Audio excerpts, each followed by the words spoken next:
This week, we try to remember if we know how to fucking do this anymore. I don't. Do what? What are we doing?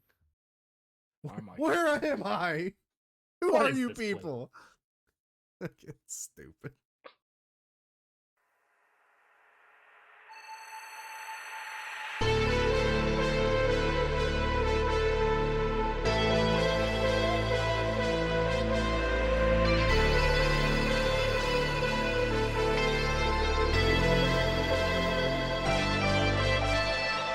Welcome everybody to this week's episode of the Cream of the Crop podcast. I am joined as always by Olas and KJ.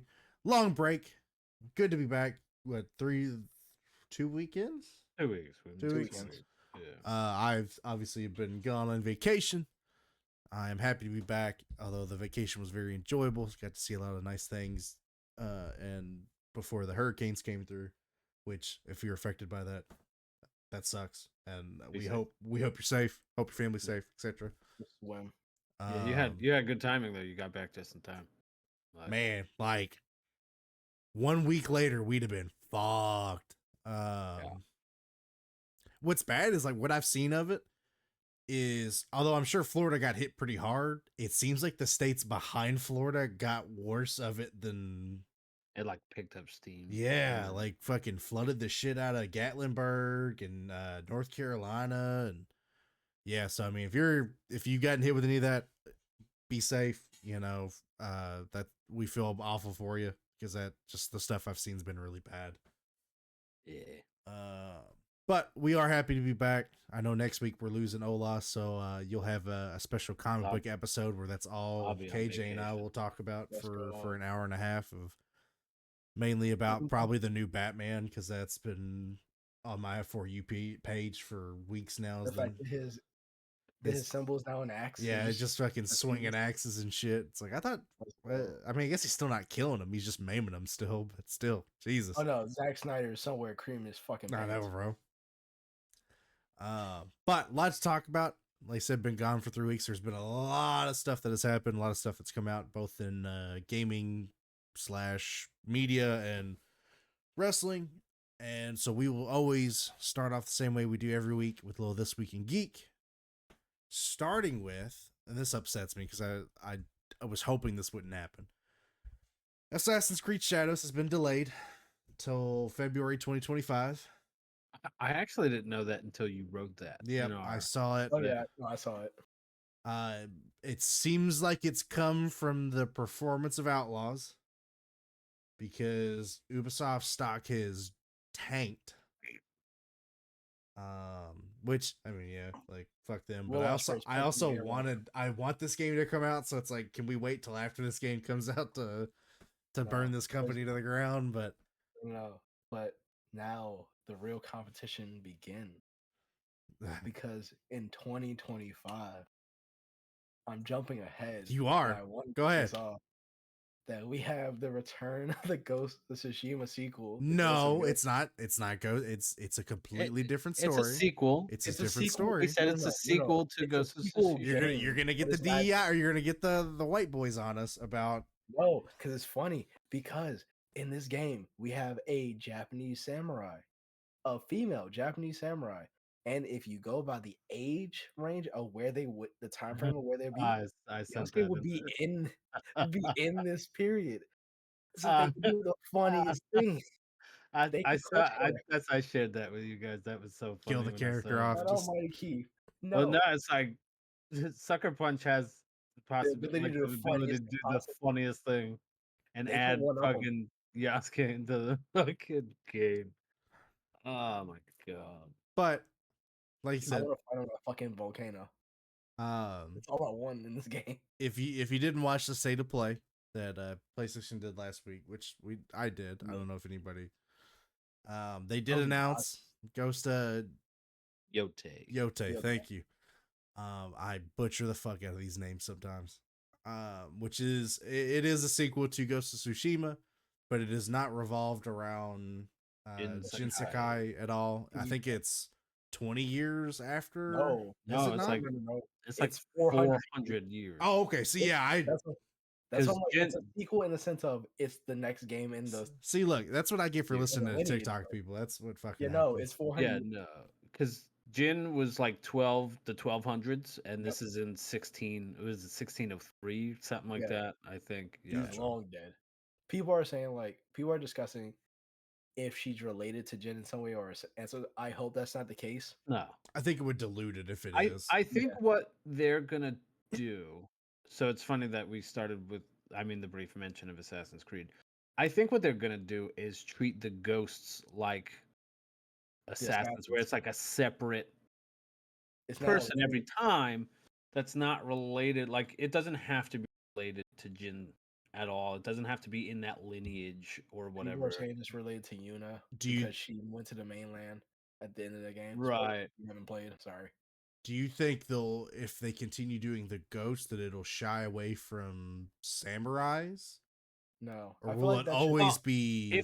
If we're being honest, technically the ghosts aren't samurais anyway. So, like, everybody bitching about female samurai, to be fair, she's a ghost, not a samurai. So, because technically the ghosts do not follow the same moral code as the samurai. So, spoiler for the end of Ghost of Tsushima, if you haven't.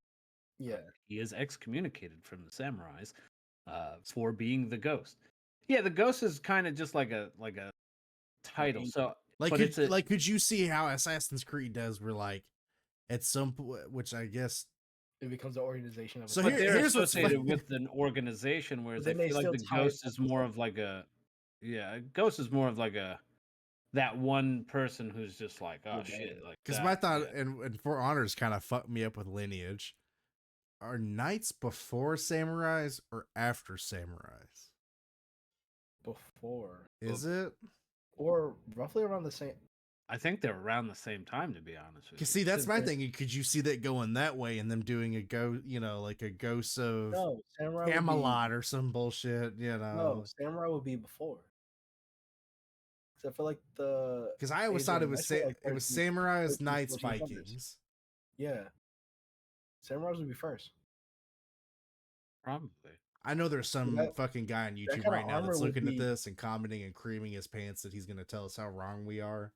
Yeah. Well, surely. By the way, in case you were wondering, we're not historians, guys. No. But yeah, I'd be curious if that's what they're going to plan to do, is kind of make this the Assassin's Creed for Sony.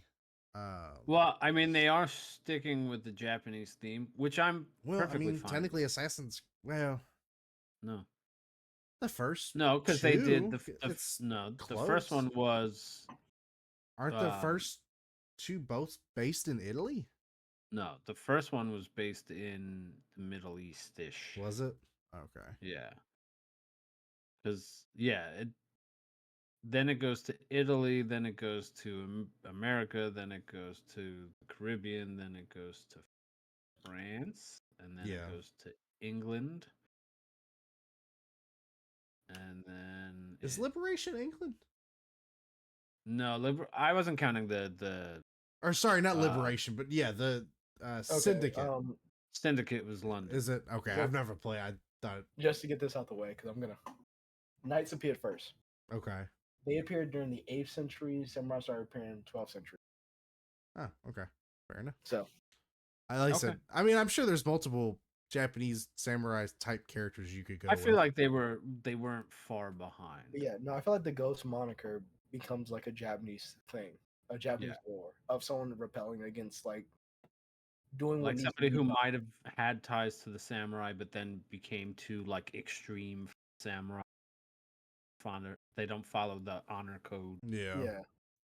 Because people are saying, people are already making assumptions based off the trailer of what the story will be, and it's like one frame people picked apart. It's when she wipes the blood off her blade. You can see there are kanji or Japanese lettering on the sheet. So it's like, oh, what she's doing is wiping names off a list. That are just names. She's just wiping the blood off from that person. That would be kind of cool, actually. I hope I can control a wolf in this one. Nah, I think that's just a spiritual thing. I think it's like how Red Dead had the honor system. with Yeah. They might do the that. buck or the wolf. Yeah. Because people are noticing another thing on her her blades. Her main blade has a wolf scabbard, but the other one she holds is a snake. So that could represent like the wolf is like your Stealth main and samurai following the confrontation code. stealth. Yep, and snake is stealth. I am intrigued to see how the dual wielding kind of works. yeah. How did it go? Put them together, spin. Ho, ho, ho, ho, ho. Darth Maul is actually the villain of this game. Yeah. You play as Darth Maul, but they got gender swapped and race swapped. And you gotta fight off all the. It's every sweet baby ink wet dream you could think of. It is DEI the video game. Oh man. Fuck Asmongold. Just gonna say it. That's it's funny that you say that. Bastard. It's absolutely hilarious that you say that. Because all week this guy and me have been swapping Asmongold fucking videos. Like, look at this dude's stupid take. Or there's been only one so far that I've disagreed with the all around message of the take, but there is like one segment of it I go, that actually kind of makes sense. And it's talking about the Dragon Age. Where I guess in Dragon Age they've added like where you can have surgery scars. Like transitional surgery scars. Yeah. And he goes, so you mean to tell me this world of dragons and magic, there's not a way that you could do that without surgery? And I go, you know, he's got a point. You got a point there. But this is also the same guy who had to chase his water with soda because the water made him gag. It's true. I'm not saying he makes sense. It was just that one, like I go, because that's what my exact words to us were. For every 100 shitty takes this guy has, he has like one. Every now and then there's one kind of one that makes sense. Yeah, that makes the most sense. Like in a world of magic, why the fuck do you need surgery to become trans? It should be. And even then, like his whole message of it was basically just like shitting on trans community of like, you know. Yeah. And like that part I don't agree with, but like I do understand. He was also bitching that it was like body type A and body type B. Like no game's ever done that before instead of male or female. And I'm like, doesn't like Elden Ring and WWE does that. Yeah. Like don't most games like they do like male or female. Male or female. Is it? I always like thought that they still did, yeah. But in like a lot of those types of games, it's like body type A or body type B, and male type body type, and the other one is a female type body type. I mean, fuck. Baldur's Gate has 4 body types depending on the race. Yeah. Where it's 2 average size human beings and 2 like larger, more muscular size human beings, but they're technically the more feminine or masculine. One's got tits, the other one doesn't. Like that's because you can swap out the gender. And nobody bitched about that game doing that. And nobody bitched about the fact that like everybody in that game is bisexual of some sort. And fucking everybody. You can fuck everybody in that game. It's crazy out there, you know. It's just you do what you got to do.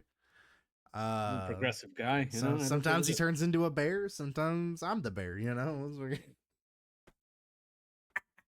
Fuck it. But yeah, the state of play, really the Ghost game was the highlight of that, and they did it very well. They did have that as the last thing, and it should have been. No, yeah, because I was watching it on stream, and I'm looking, I go, this art style. At first, I'm like, okay, they're doing like another showcase of like shadows or something. That's what it looked like, and I'm like, I recognize this art style. Like this seems once very I saw familiar. the wind. Yeah, it was the wind going through the flowers. I'm like, is this a Ghost game? I go, are they remaking? Is this a DLC? Is this yeah? I mean, you laugh, but they're fucking doing Horizon again for some reason. That was my first thought. Like, oh, they're just remaking Ghost of Tsushima for the PS5. And I'm like, oh, you know, okay, this is either a remake or they did that. Oh, did they do for PS5? I know they released it on PC. Ghost of Tsushima? Yeah. Okay. Director's edition is. I have the PS5 version. Gotcha. I couldn't remember. I remember they did for PC, but I didn't remember if it also came out for PS5. But I'm thinking like, okay, like this would be a really long time frame to add DLC to this. Like this To would be be, fair, though, to be fair. what they're doing, I think we had to be fair. I think was it Horizon that they're doing like a $10 upgrade or whatever the Yeah, fuck it because is. I bitched at So first where I was like, oh my god, who the fuck wants this? And then there's I'm like, not it's $10. mad. Whereas like I feel like Last of Us when they did the Full remaster, price. they charged full price for it. They learned that. But like, so when the PS5 came out, and I said this to you when you in your chat when you were streaming, I said when the PS5 came out, any game that was able to get a PS5 upgraded version just cost $10 more, which I was fine with. Yeah. Like if I have the PS4, but I want to upgrade to the PS5 version of it when I buy the PS5, I just pay $10 and now I have the better resolution, the better yada yada yada yada yada. I'm cool with that. Whereas like, GTA, for example, New was game. like, hey, you want to buy this game for the 5th time, full price? We're not even gonna discount it. Like, fuck you. Like, you want it? It's on the You PS5 know now. You what? want to pay $60? Yeah. Yeah. Like Uh, it wasn't that bad. well, let me, because I asked Even this. Skyrim, who Oh, has played had on my mini their fridge. Fucking. yeah, even Skyrim was like, oh, we're doing like free PS5 upgrade, or like if you get the X, whatever edition, it's only like $10 or $15, and you're like, oh, okay, that's not terrible. I mean, even though I already bought the game like 16 times. Did you play Ghosts on PS4 as well? Or did No, you I only only played it okay? on PS5. That was gonna be my question, is because I want to, and I kind of mentioned this on stream where I was curious how much of a graphical difference there is between the PS4 and the PS5, because like, I know you asked about like Spider-Man. Yeah, because like I've played through Spider-Man, I've played through Ghosts, God of War, and like those on that console already look visually really nice. And I'm like, how much better can we make this?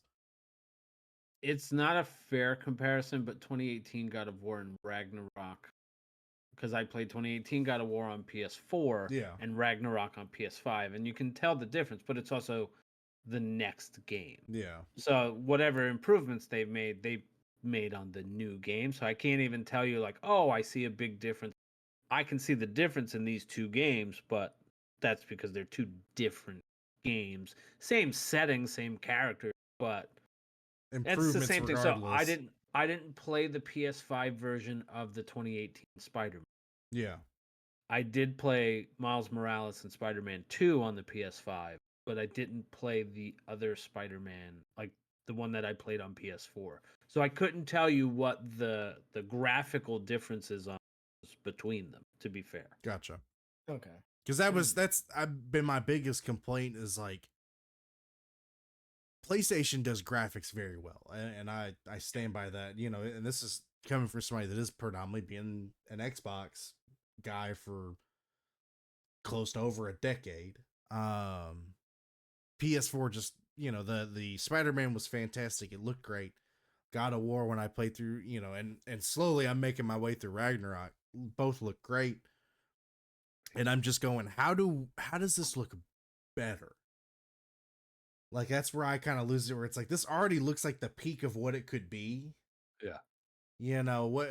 How much more better am I gonna pay that much more for, kind of thing, which I am hoping now that they've released the PS5 Pro for fucking 700. Is it 699 or 799? $7.99. Fuck me. Oh no, you should have bought No. the 30th anniversary. It goes for like $5,000 now. Oh my god, is it already that point where they've Jesus. Scalped it? Yeah. No. Yeah, I saw listings for people saying, "Oh, guaranteed 30th anniversary." This is before people could even order it. Yeah, because it Basically dropped guaranteeing the like the spot. 26th or something, I think is Yep, what it was. and it sold out, and immediately scalpers are listing it.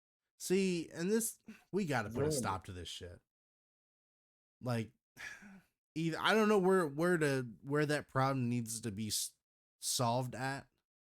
If it needs to be, hey, you can only buy one per fucking. I don't know. I don't know how you fix that. There's a new listing for $8,000.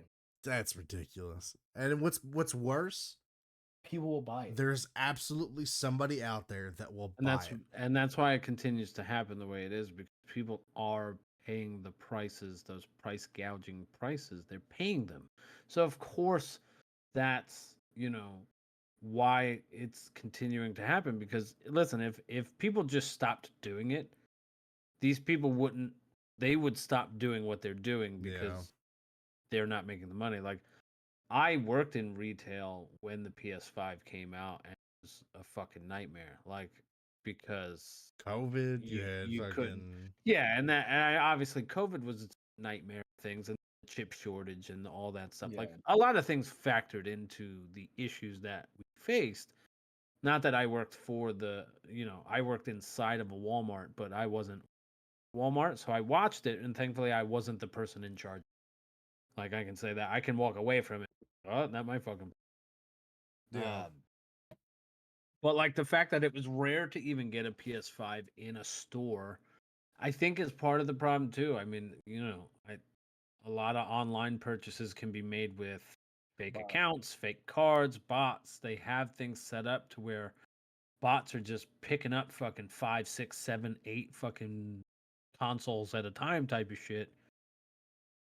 And then they're reselling them for fucking quadruple to 5 times the price, and people are fucking paying for it. Yeah. Oh man, I really need a PS5 for Christmas. I'll spend $20 on it. Like, fuck no. Stop. You're the reason why these people are doing it. Yeah, the PS5 Pro. Because I wasn't even looking at the Pro one, because I saw they were doing like the regular PS5 as well in the 30th collection style. And I was like, you know what? I go, if this isn't crazy expensive, I might look at getting this. I mean, I do want that emerald teal one. That we fought over what fucking color it was. Well, they call it teal, but like when you look at it, you're like, I can totally see emerald green. Well, that's what, because I had you in chat, and then my buddy in my ear of like, I could see both, because there's the shot of it where it's like, oh yeah, that's definitely like green, like that's very much a green. But when they do the far back shot of it, I go, yeah, that's blue now. So I don't know, it's that. I mean, if I have to, I'll get that one. But one was 500.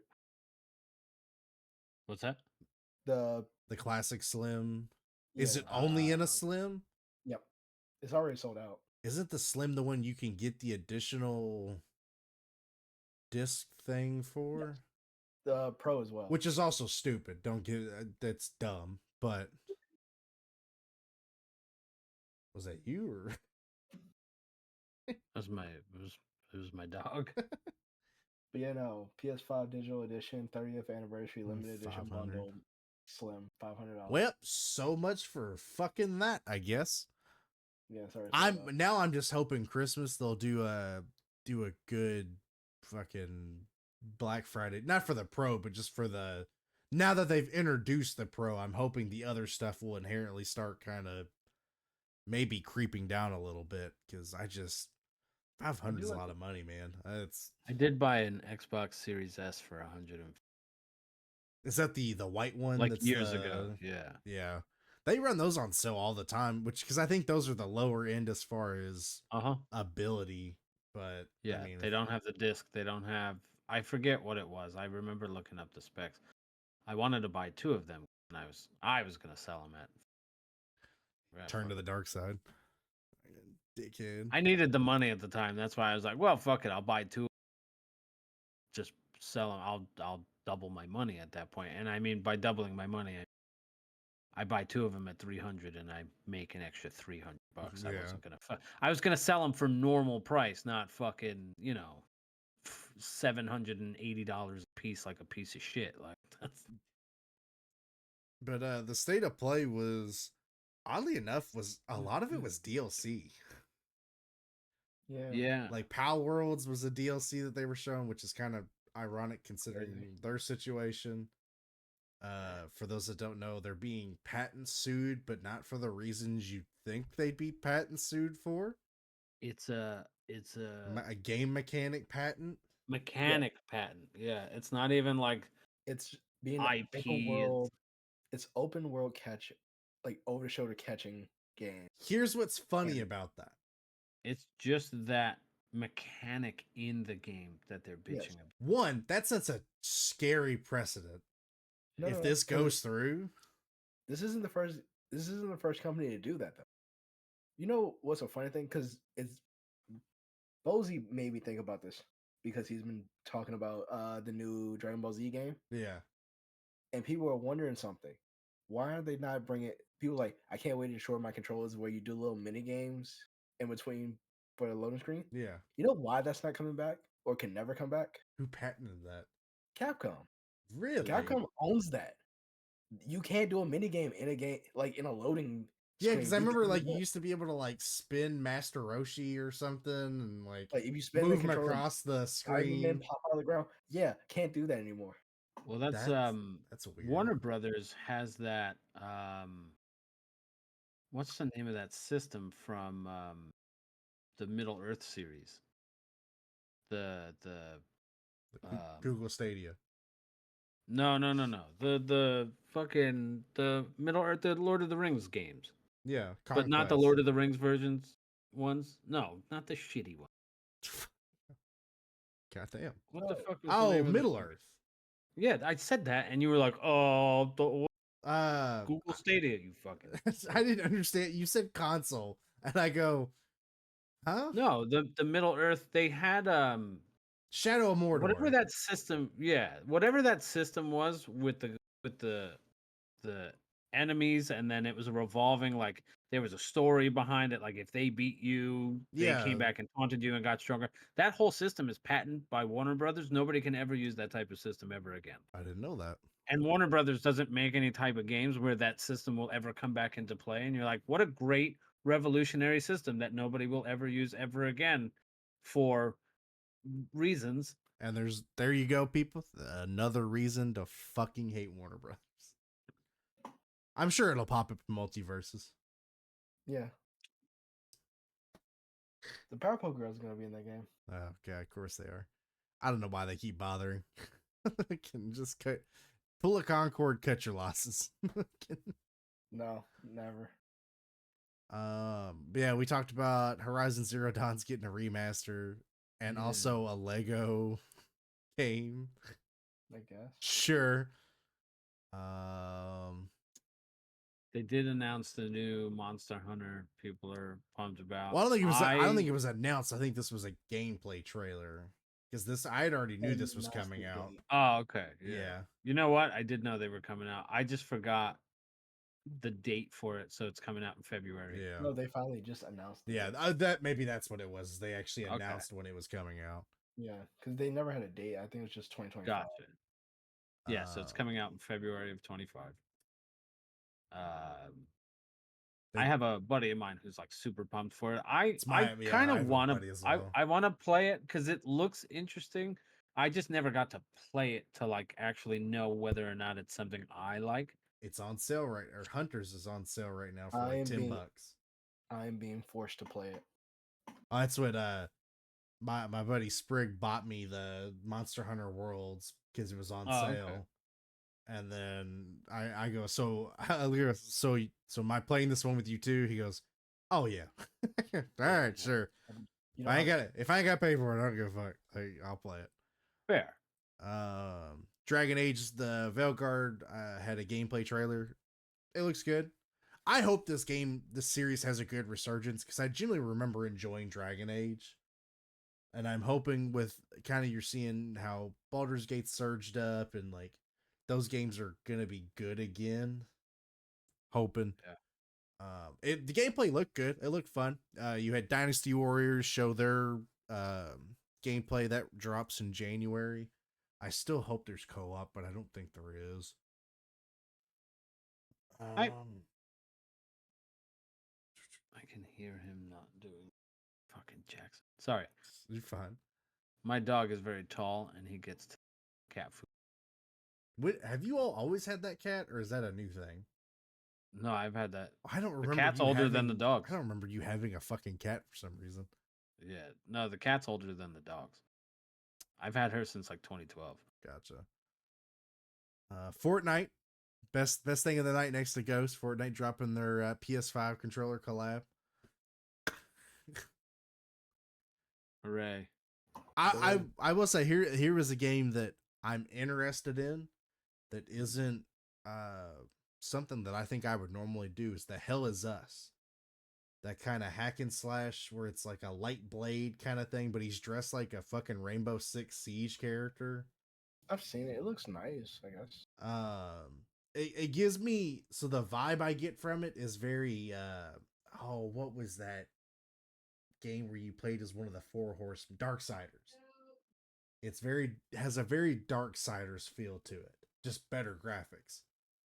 Right. So I was interested by that. Olis, aren't you a Hitman person? Don't you like Hitman? Isn't it like one of the, so they're doing a VR version of it. It actually kind of looked funny because at one point they show in the trailer like somebody tries to shoot him and he blocks it with a frying pan. Nice. And I'm like, what kind of fucking frying pan is this guy got? What kind of adamantium bullshit is this? Fucking tungsten and shit. This is a remaster. I don't know this game, and I don't know why. I feel like this would be something I would have played. And it's the Legacy of Kain, the Soul Reaver. Yes. I do not remember come out. this. And when did that come out?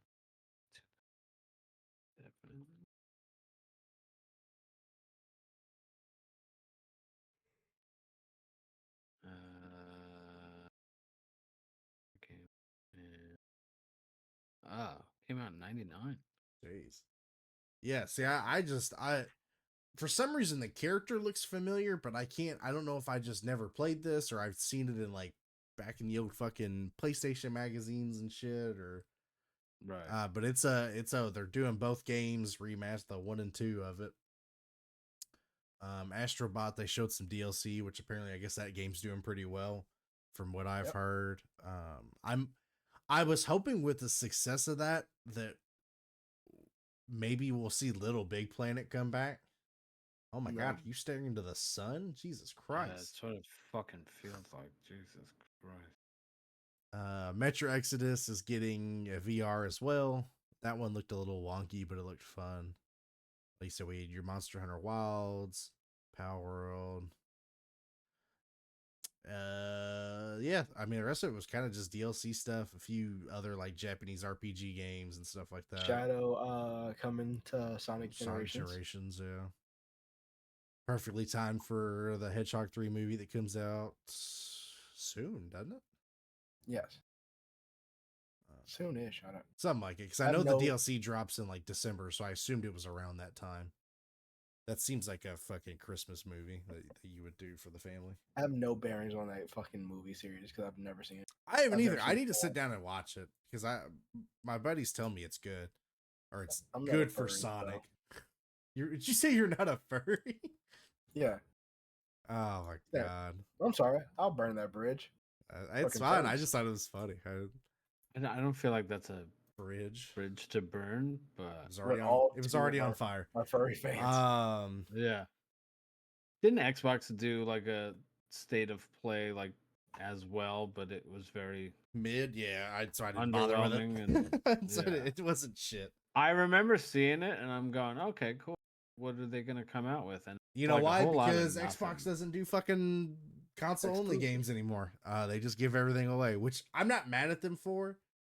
Because like I do hate that we still do exclusives, but when you do that, you can't really expect me to give a shit about anything. That's all that I can think about as far as majors or anything you all can think of off the top of your head. I know we touched on the I actually had a question based on gaming. I saw a thing, and since we've been talking about like remakes, how quickly they're doing, what are some games that you guys would love to actually see? Twisted Metal. Okay. I actually was just having this conversation too. That's funny. I would love to see the Jak and Dexter series come back. Okay. I was really into that. Just platform. Like a new version. I would be happy if they either remastered it or just a continuation, and just made a new one. Yeah, because it doesn't even technically have to be like a remake, but maybe just like an old IP that they haven't used in 20 years, 10, 15, whatever. Beyond Good and Evil. That'd be That second game will never come out. Coming out. Yeah. I've never beaten the first one. I don't know what the first one's Oh, about. nope. I know the one. I know the one. And you'll agree with me on this one. Me and you've been begging for this one for years. Splinter Cell. Oh my god, please. I got so cucked because I saw a Splinter You sent Cell me that commercial video, yeah. come across my TikTok, and I about jizzed my Because it's an pants thinking, animated series and not a fucking game. and Yeah. And I'm like, everybody in the comments did the same thing. They were like, where's the fucking game? Nobody cares about that. I go, whatever console it is, I'm buying it. I don't give a fuck. It's just, And I'm even fine with like Liev Schreiber doing the voice for Yeah. Sam Fisher. Like if you do it, I'd be fine with that. It's not Michael Ironside, I get that, but neither were the last like 2 or that's 3 two. I don't think games. were last 2. Yeah, I feel Conviction and then Blacklist, I think Yeah. were the last 2 games, and he didn't do the voice of those. But I mean, all right, whatever. But yeah, that would be up there as well. I mean, honestly, there's a lot of Tom Clancy IPs that I would love to see come back. Ghost Recon was always good. Vegas would have another Vegas one in a. If you did Vegas in a Siege engine, it would be fantastic. So they were supposed to do Patriots. Yeah, which would have And been the then- direct sequel to the Vegas series. So that was the first time in a trailer they introduced that whole like, and then the Division took it where they were like leaning against a car for cover and shut the open door, and that was like a revolutionary thing where you were like, holy shit, like we've never seen that in a game before. Yeah. Usually you either just kind of crop through it or you have to get off of it and go around it, blah. And I was pumped because Rainbow Six Vegas 2 was one of my favorite games. I played the fuck out of that. And then I don't know what the hell happened to it. They were just like, nope, we're doing Siege. And I was like, Siege is like a cool multiplayer version inside of that game, but where's the fucking game? Yeah. Because, like, I don't know if you guys played Siege when it first came out, but it was real fucking bare bones, nothing. The terrorist hunt was like a fucking joke. Like, it was, and I was just like, all right, what did it have? Like 4 or 5 maps, and it had the first like 8. Yeah, something like that. Like whatever. Even then, like what it is now is not what I wanted from that series. Like it really takes away like the realistic tax shooter out of it when you have like all these gadgets that do the wonkiest shit. It's and like, then it's like, well, if this person's using this person, I have to gate their fucking and I'm like, this is not fun. What is this? Now I have to worry about who's using who, and then I gotta go, oh well, I made, but they got a fucking Capco, so now I gotta get this guy, and it fucking nobody cares, bro. Nobody cares. Go sweat somewhere else. I don't know. But yeah, I mean, like I said, there was some other like. I want an actual Rainbow Six game the way it was originally. That SWAT. Well, I mean, that's what like, not kind of became those like tactical SWAT type of shooters, and I'm like, cool, let's do. Because that's what I liked about Wildlands, is that was about as close to kind of that like 4-person tactical, clear the building out and be as stealthy as possible and shit like that. Yeah. I never played Breakpoint, which is funny because I own it. Oh, I've heard nothing but that was the one after. Yeah, I've heard nothing good about it. That was the one that came after Wildlands. I actually never beat it because I was playing it with a buddy of mine. Rich. I was playing with Rich.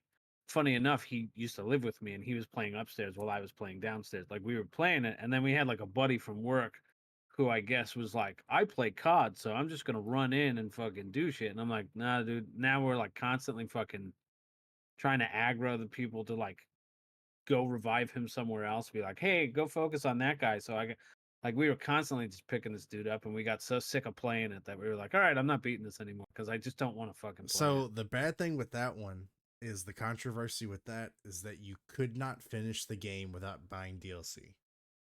Like the story of the game does not end in the main campaign. You have to buy 3 installments to actually finish the game. Nope. That's out. And I was like, man, you had something, and then you just and it. I stand by. For every banger Ubisoft puts out, they have to drop a dud the next game. or just have something that makes it. You're like, man, this game would be perfect if They're just they allergic to didn't do this fucking one money. thing. Yeah. But yeah, I mean, a lot of their catalog, I would love to. Like I said, I was always a big Ghost Recon fan. I loved Ghost Recon on like the PS2 and Xbox 360. Um, SOCOM, I'd be fine with them bringing back the SOCOM, which I think that's kind of what they're doing with this Desert Storm. They're doing. There's some I can't remember the company, but it's like they're doing kind of a, I guess, a siege multiplayer for free, and then like a paid campaign that's basically it's Black Hawk Down. Okay. And it looks really good. I'm trying to think if there's anything else that I'd like to see. Oh, Medal of Honor. I'd love to see Medal of Honor make a resurgence. Because I really hated Warfighters did as bad as it did, because it introduced some really cool game mechanics.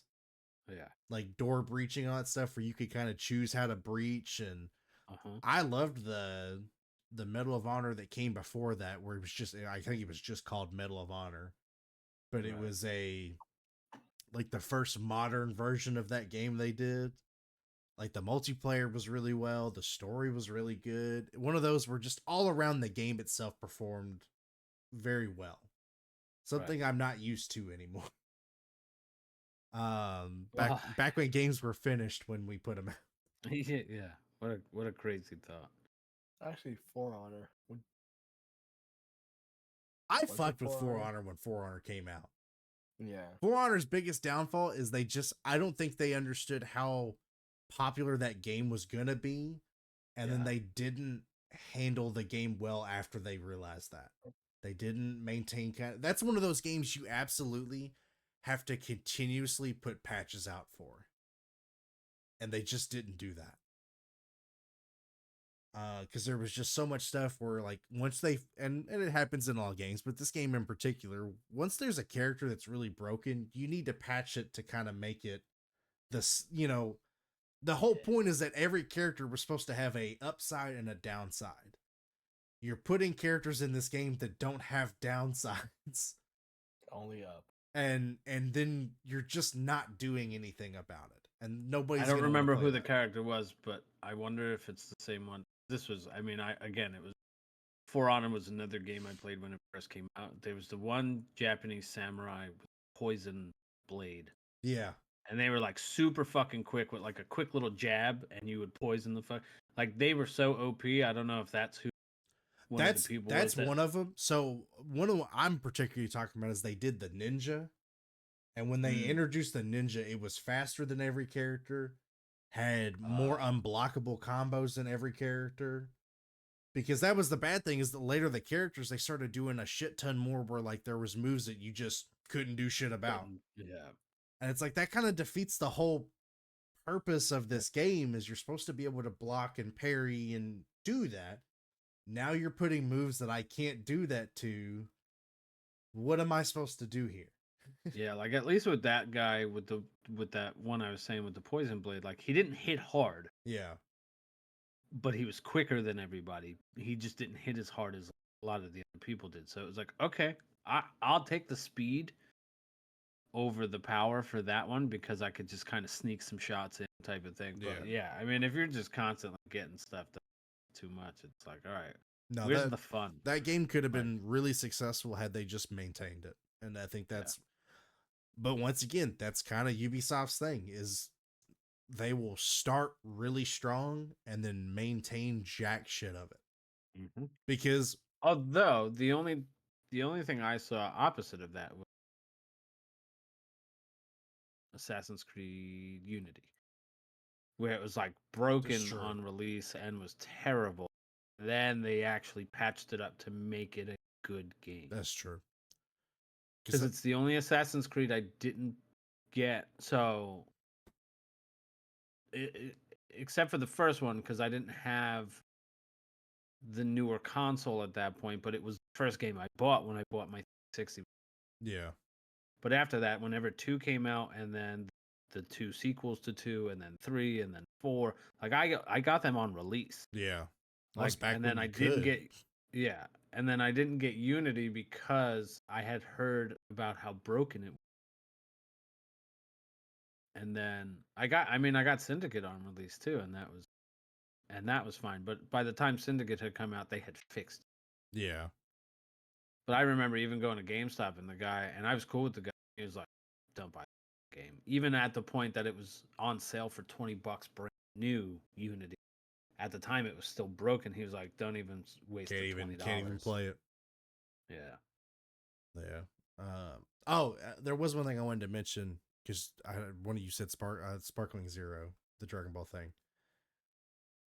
There is a mechanic in that I'm really and they're not the ones that started doing it. I think Shippuden was the first ones that really started doing this stupid mechanic. I hate that transformations count as characters. That's not a. I want to say the Naruto, the Ninja Storm games were the first ones that started doing that. No. Were they not? Because that's what I remember that started was like you had young Naruto, then Shippuden Naruto, then adult Naruto. No, because Budokai 3 had. Budokai did that. Did it? Okay, see, I never played 3. Because I had playing the Ninja Storm games as a later teenager and the Budokai games young kid. Because did Budokai 3 was the first one of them to do the Buu series? Yes. Okay, because they usually cut off after Cell. Budokai 2 does Buu series. Okay. Okay. Oh yeah, because but like it had. Remember the story mode? They have you play through the Buu series. But they had the 2 different versions of Trunks as opposite characters. They had 3 different versions of Gohan, I think. Because I think Budokai 3 did Goku mid. And I don't mean so much age-wise. Like I can get there's obviously a difference between young Gohan and adult Gohan. Like there's a different move set there. I mean more like Super Saiyan 1, 2, and 3 should not be 3 different characters. That should just be part of the move set for you to increase your character. Well, that's like the WWE games, how they have like 3 different versions of fucking Shawn Michaels. Oh, well, don't get me. Yeah, that shit's stupid too. Razor Ramon, and you're like, bro, come on. Like, I don't need an Outsiders version and an. Just make outfits. Just make outfits. Yeah, like, I can. We've got the biggest roster ever. Yeah, because half your roster's the same guy. You have 8 Nash times. On there 3 times. You have Hall on there 3 times. You have Shawn on there 3 times. You have Austin on there 3 times. Yeah. Got you just Diesel had 24 and fucking Nash. people with like 3 people. Like, what the fucking Christ? No, Ray's was the worst because they would have like 2000s Rey Mysterio, 2010s Rey Mysterio, current Rey Mysterio, Rey Mysterio. It's like just make outfits that I can switch between. Make it like fucking the old No Mercy days where you just had 4 different characters. Yeah, just be done with it. Why are we doing?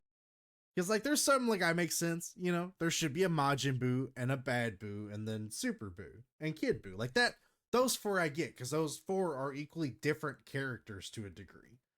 But like I don't want Super Buu then Super Buu with Gohan and Super Buu with just give me transformations. Well, I was gonna say that should just be a transformation as I don't know if it is because that's what I'm saying is I can't remember. But even like the pre-order, if you pre-order, you get 6 characters. It's 2 characters with 3 different transform. It's Broly with Super Saiyan 1 and 2 or whatever the equivalent he had. I can't remember what it's called.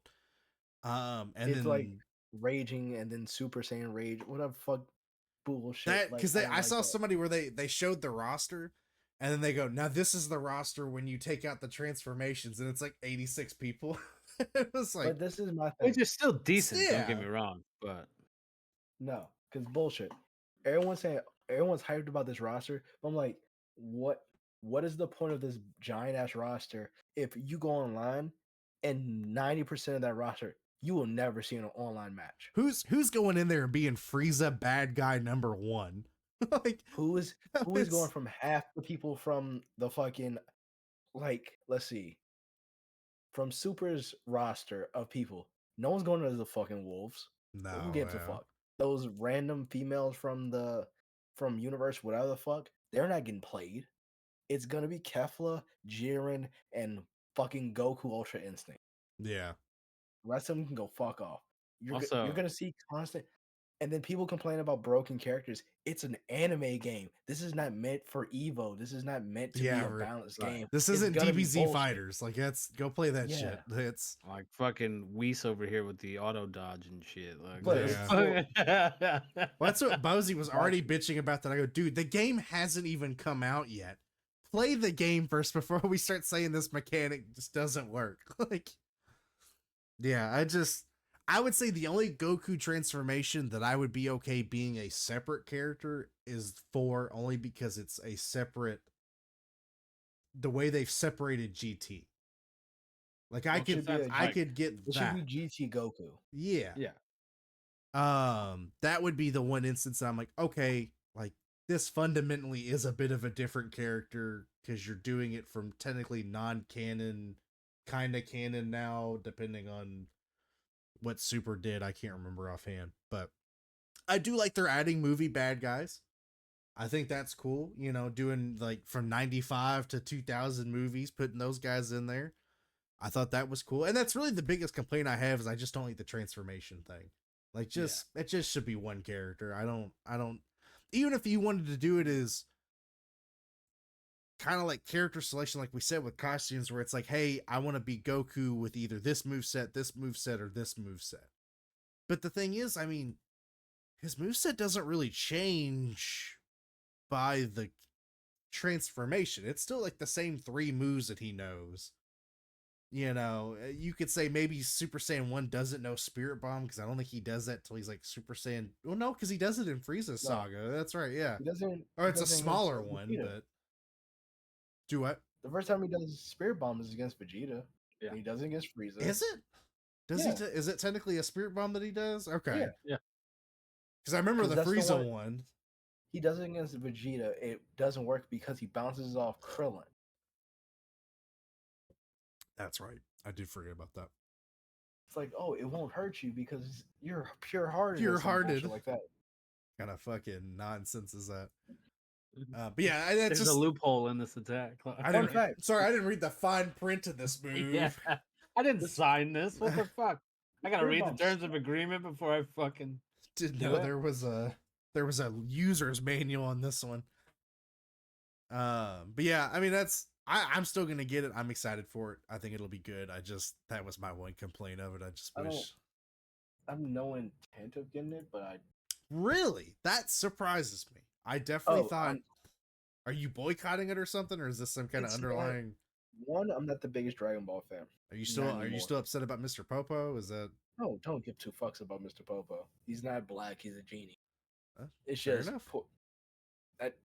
The backstory of what Mr. Popo is. It makes perfect sense of why he looks like that. Don't give a fuck. Toriyama has made way more racist bullshit before, or way like. Wasn't there like an android that was like really racist on the not even on the nose? 14. Yeah, where it's like drinking 40s and everything, and just like. Yeah, right. I'm not making a joke. Yeah. Like I'm pretty sure that's something he does in that movie. Like he's drinking, but yeah, whatever.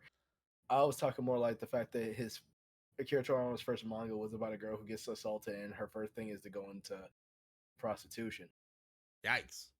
Yeah, fun fact. That was his humor, but no one bats an eye about that shit. So whatever, cool. The reason why I'm like, I don't have no one to play with, and I'm like, I'm not playing. I know what the online scene will be.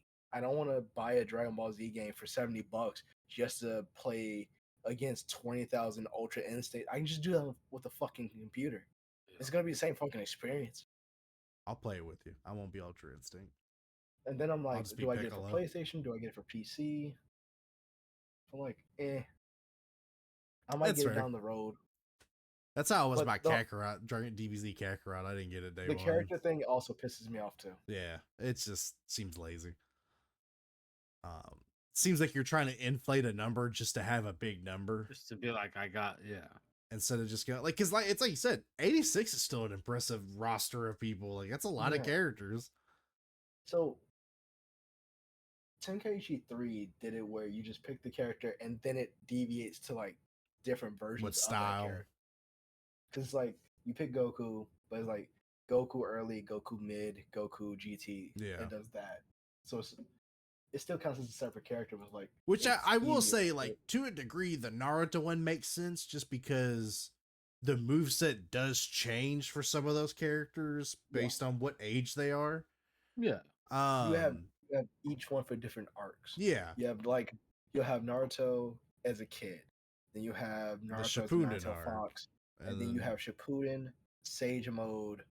All inherently have some similar moves, but like different styles of the moveset. It's the Rasengan, but now it's like a bigger one. Nuke a city, you know? Yeah. Now he can summon a giant fox. I'm gonna blow my nose. I'll be right back.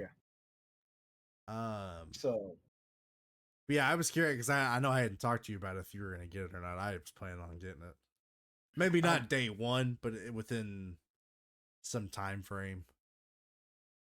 Did you fall into the Warhammer thing? Or have you gotten into that, or no? Stayed away from that one. I haven't played the newest game I got was Gundam Breaker 4. Gotcha. I would recommend the Warhammer one. I'm enjoying it. It was I've heard nothing but good things. It's just I don't want to fall into the trap of like Helldivers. Yeah, that's fair. Where luckily with it sounds like a fun game, everyone plays it, and then 2 weeks later, not a single person's playing it. So it's like, all right, cool. Why not? Oh, trust me, I understand. No, this one I could, and it's early, but like I said, the story itself I've been really enjoying. Even as someone that doesn't really know the fucking Warhammer lore whatsoever. Yeah, I have no idea what the lore is either, so just seems like a lot of space people killing other space people. I just want to find a game like I can play. If I can have more enjoyment playing by myself, then I'll get it. That's true. I get that. You thought about picking you have a PS5? Yes. Have you thought about getting Astrobot? Or have you gotten Astrobot? My PS5 is no longer at my house right now. Oh, gotcha. Okay. It's been stuck at my girlfriend's house and I've like left it there. I keep looking at it, I'm like, I played it this weekend too. Just play Ghost of Tsushima because I'm like, it's here. Yeah. I'm here. I might as well start playing. Just play something. Like, yeah. No, I might have to do a replay through. I might have to play a replay through of Ghost of Tsushima now. I need to finish mine. Are you still haven't finished? It's a new game plus. Gotcha. So I finished the game. I think on that playthrough, I had just beat the DLC. Gotcha. For the second time. I rinsed that bitch. I fucking hate it. Yeah, I fucking hate that. I might be a sucker and buy it on PC just to play it through on PC. We're gonna go ahead, since we haven't done a game in 3 weeks, and my hopes are too high in my life right now. We'll do the old usual comic game wrestler. I've got 3 great ones. So who wants to go first? Do we want to do? Because I'll go first. Okay. So might as well do this other way. I'll preface this and give you a little help here. Okay. This character has a few alter egos. The one I am referencing is the very first iteration of this character. That is not helpful. It will when I tell you or you figure out who it is, because there are a few different iterations. Okay. And I will give you one more. This is pre New 52. Oh, so it's DC. Yes. Okay.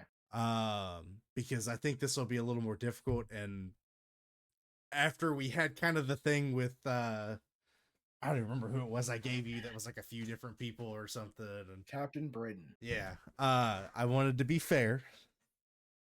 So, let me get my. Oh, I gotta just do.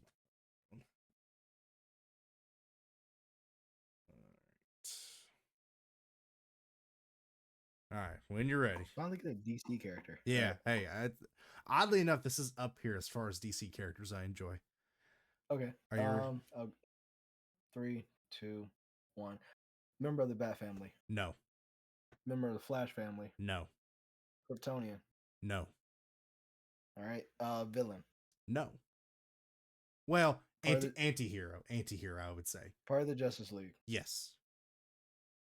Founding member. No. Ever worn lantern ring. Yes, actually. Wore a lantern ring. Wonder Woman? No.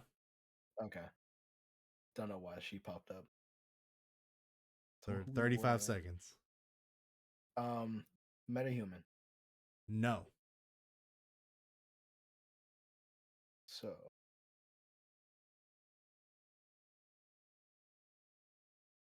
10 seconds left.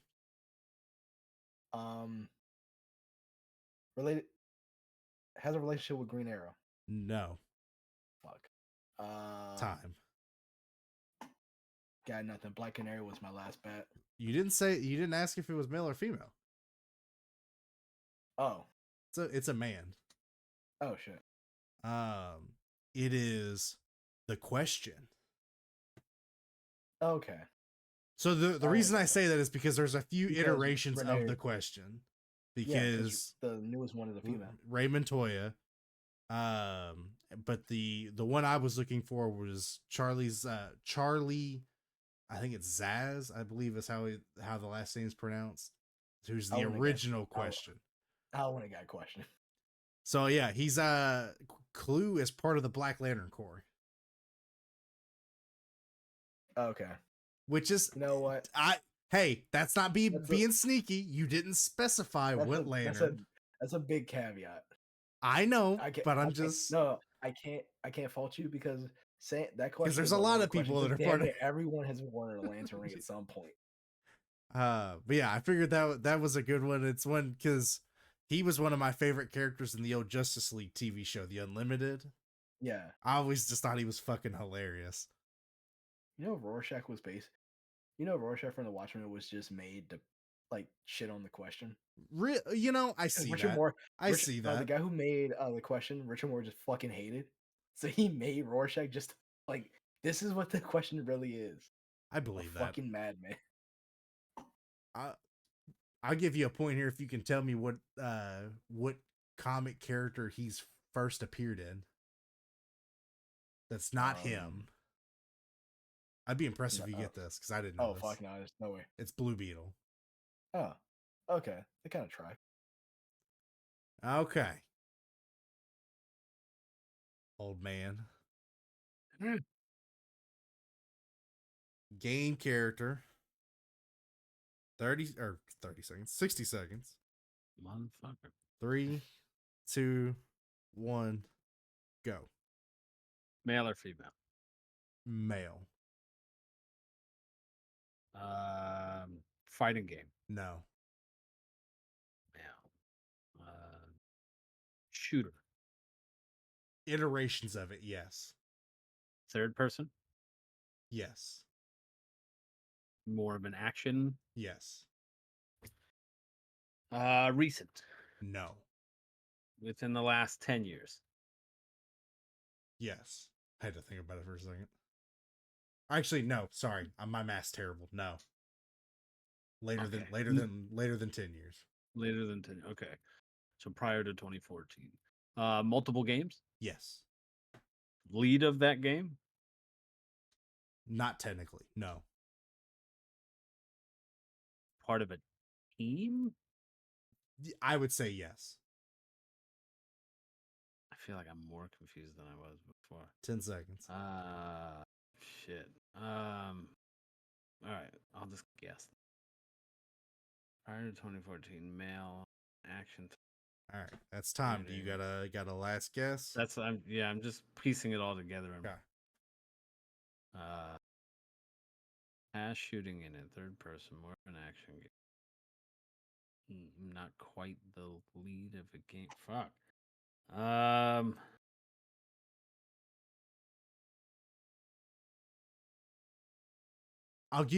Since I gave Portal one piece, I'll give you a piece here. Maybe this might help.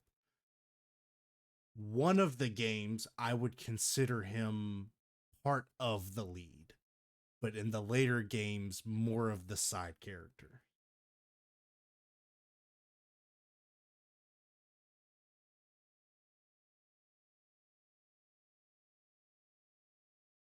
has shooting in it, but not technically a shooter, right? That's what you said. Because I asked. Some of them do.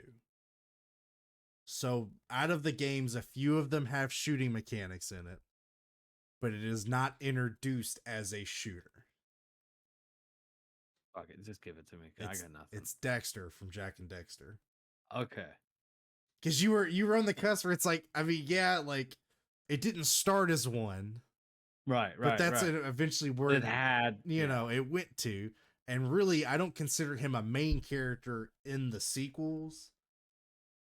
He's more of the side character, where in the first one, although you play as Jack, it's kind of both of their story. Yeah. I think what I'm gonna do now, a question I want to incorporate is: are they in the title? Yeah. Hey, I feel like I was pretty fair with that. I feel like I was. No, you were. That was fine. Ever since I upset Porto with the Captain Britain thing, I want to make sure that I do this. I think I tripped myself up because I was like, wait. But it's okay. Okay. And now time for the tag team action. Pun intended. Hey, yo. Not like that. I mean, it's not that kind of podcast. This isn't Hawk Tua the podcast. Talk to her. Okay, talk to us. Sorry, my bad. I forgot that I didn't give a shit. All right. So are you all gonna do you all want to do just back and forth, one ass, like, try to keep it kind of what? Ask. There was a K at the end of it. One ass. That's 3K. Well, you know what? You all figure it out. Fuck you guys. Let's try to help you, but go fuck yourselves. All right. 60 seconds. 3, 2, 1. Active. Go ahead. First active? No. Did they wrestle for WCW? No. TNA? No. WWE? Yes. Only WWE? Yeah. Yes, because I'm not counting independent because it's a bunch of random shit. Okay. World champion? No. Intercontinental champion? Not that I know of. Tag champion? Yes. Active in the 90s? No. 2000s? Yes. 2010s? No. Just 2000. In a faction? Not technically, no. Just a tag team. I feel like I answered that wrong, and I'm sorry if I did, but I feel like that's... Did they have a foreign gimmick? A foreign gimmick? No. Yes. Okay. I'm going to give you all an extra 30 seconds. This is fun. Shit. Was their tag partner a singles competitor at any point, like a champion? No. Okay. Did they come in? Did him and his partner debut together? No. Huh. He was a singles competitor, then became a tag team. I'll give you that. Was the partner a singles competitor at any point? No. Just a tag. So that's a minute 30. I'll preface this. The tag partner was a well-named name before this person even started. Heidenreich. Yeah. Was that the one that gave it away? Was I had been thinking about it, but yeah, that solidified it for him and Animal teaming. They did win tag gold, at least momentarily. I remember it doesn't specify. It seemed like, but yeah, and he didn't win any solo. Yeah, because I know he feuded with the Undertaker, and that was about the highlight of his time. Those highlight was with Michael Cole. I was gonna say when he diddied Michael Cole. Yeah, that. Oh, fucking Heidenreich. So he officially retired in 2018. Okay. Yeah, that but was he all wasn't independent shit. That's what. Yeah, but he wasn't like to be seen from after like 6 or some shit 5. Because pretty much 07 was when he went independent, and it was a bunch of Louisiana-based places, and I like his Wikipedia goes in point to mention that one of his highlights in the independent circle was facing against Doink the Clown at an event in a Golden Corral parking lot. That's big time, baby. Yeah, 2017 won the 302 Wrestling Heavyweight Championship and then immediately retired after his win. Which was Still out on top. Yeah, you know. Just like Sting. Yeah, if that's what he did, I guess. Oh shit! Why am I opening the Xbox app? That's not the button I meant to click. All right, let's see here. We have quite a bit of wrestling also to talk about. Well, kind of. Not for once. We scheduled this perfectly, where there hasn't been a pay-per-view in 3 weeks or 2 weeks. We're getting what Bad Bloods this weekend or this coming weekend. Bad Blood is the 5th, and Wrestle Dream is the 12th. Yep. So, I think let's start with the elephant in the room here. The Vince McMahon documentary came out last week, 2 weeks. How long has it? It's been about a week. I know it's not been long. It came out Wednesday. Okay, that's what I was thinking. I was it was it's been like Thursday, actually. Thursday. And it definitely sheds some interesting light on some things. Some goods, mostly bad. Yeah. Some weird. Some very weird. So the aspect of this documentary is you can definitely see where it was going to be a jerk off piece of how good Vince McMahon was. And then once allegations came out, it definitely pivoted to his downfall. I think once they got that, they got that ball, they ran with that like a motherfucker. Because even in the first episode, like the very beginning, all of this was done prior to allegations. Most of these interviews took place in 2020, which is crazy to be like, you had all these interviews done in 2020 and waited. Yeah. Waited until 2024. No, because there was supposed to be updated interviews every year. Right. Leading up to it. So Vince was supposed to have an interview in 2024, but he obviously declined. Yeah. He canceled all of his interviews after the allegations came out in 2022. No, his last is 2023. That's how I thought. No, I could have sworn they said when they received the news, after they received, he pretty much canceled. Talking to your mic. Because all of the Vince stuff was in the same, he's in the ring in the chair. Yeah. Yeah. And that was 2021. I could be wrong. I could have sworn. I could be wrong too. Ooh, I got blurry. But yeah, I think they still had other people interviewed, and it was weird how they set some of the interviews. Meltzer, they didn't interview at all until 20. So I thought that was odd. Like you waited until. Yeah, I mean, not great things, and then I mean, whatever. Listen. He did what he did allegedly, whether he did it or not. We're all pretty sure he did it. Whatever.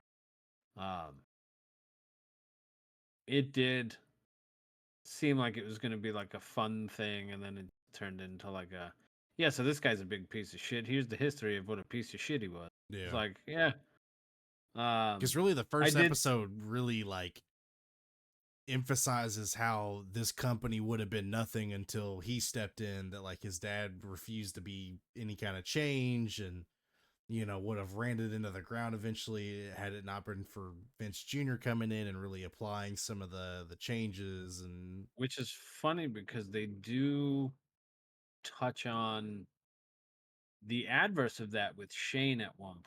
Yeah. When Shane left because they had differences of opinion.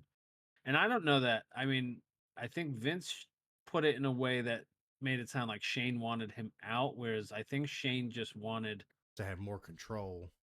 Not even more control, just like have his shit taken seriously. Yeah.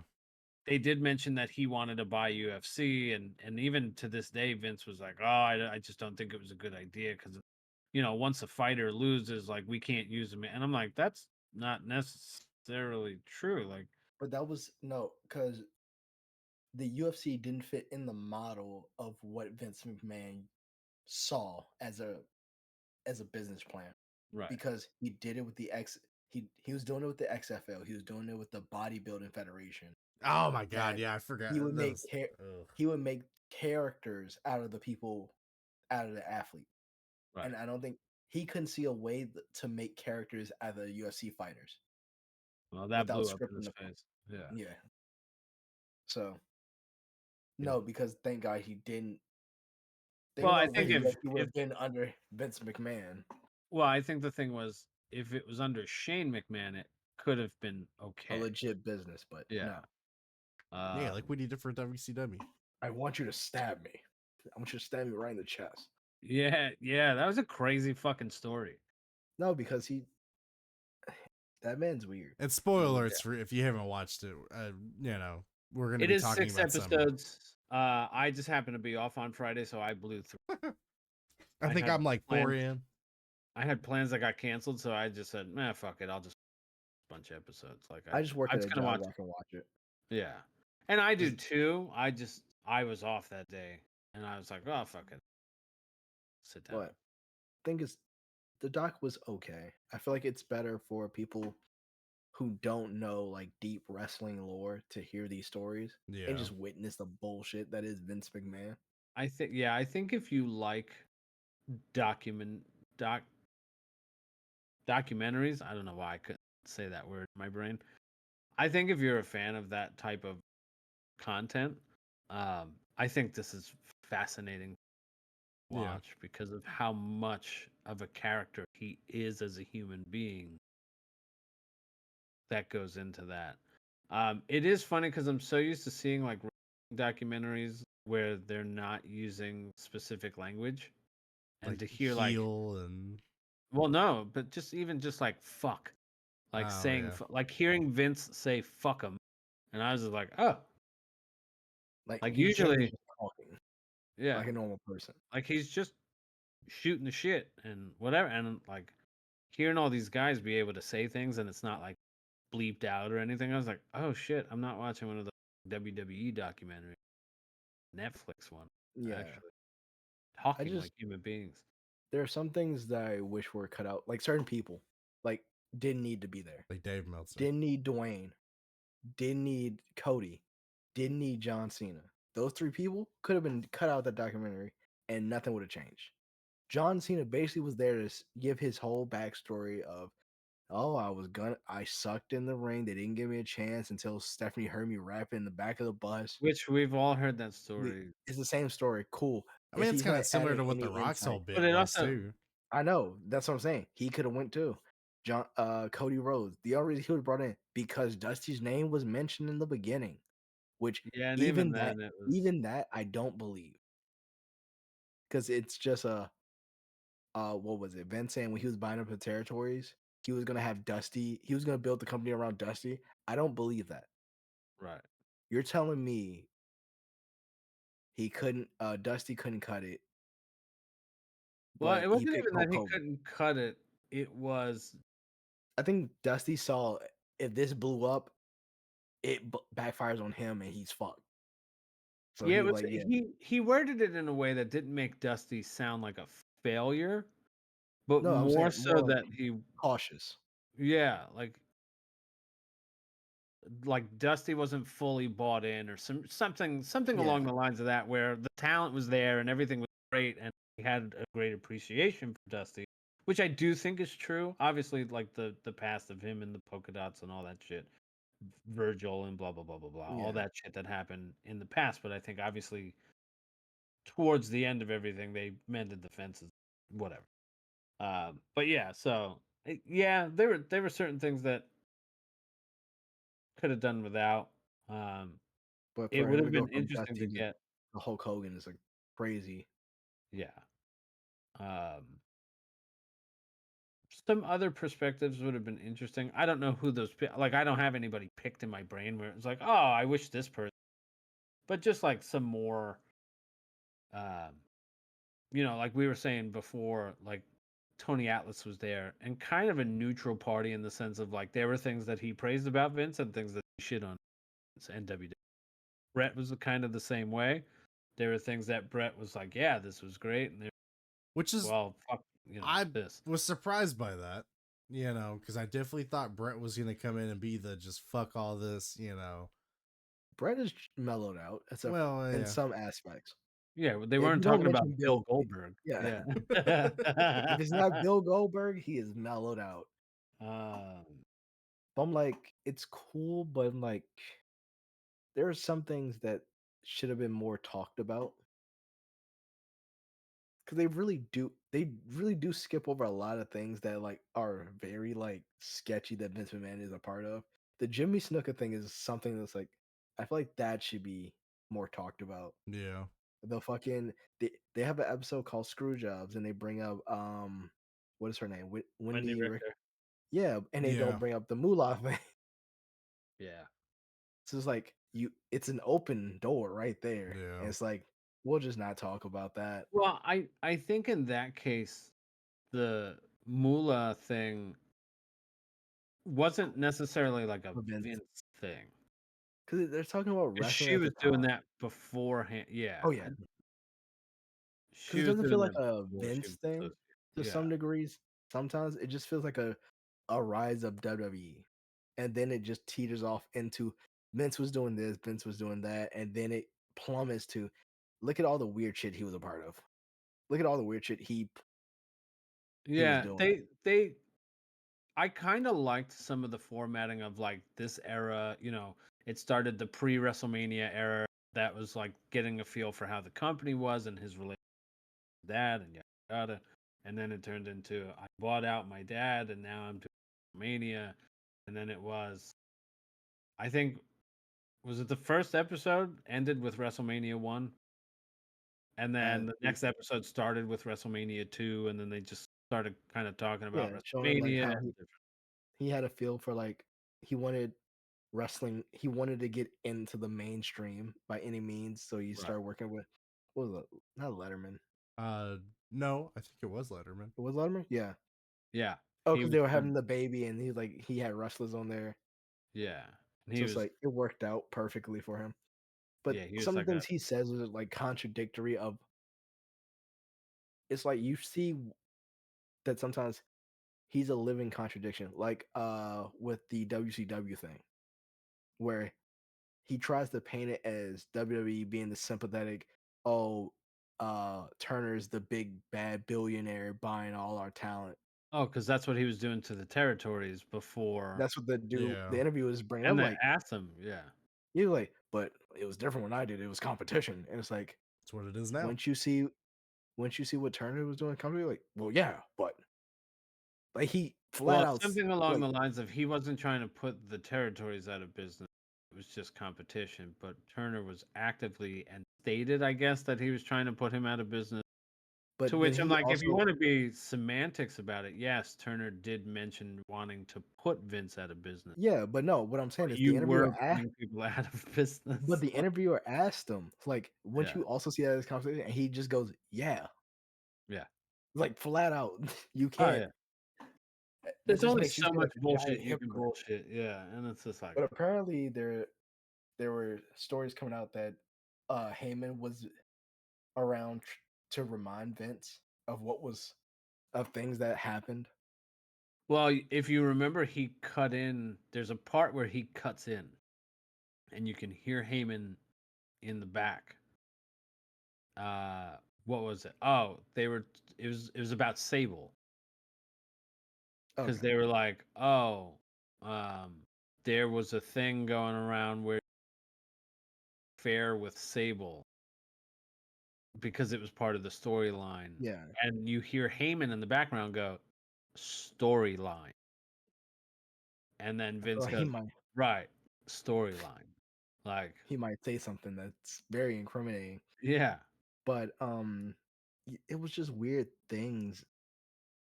Also, the producers came out like there's a bunch of interview footage of Vince, and he just sounded like a fucking frog. Like it's unusable. I don't know why they compared him to a frog, but it's like, okay.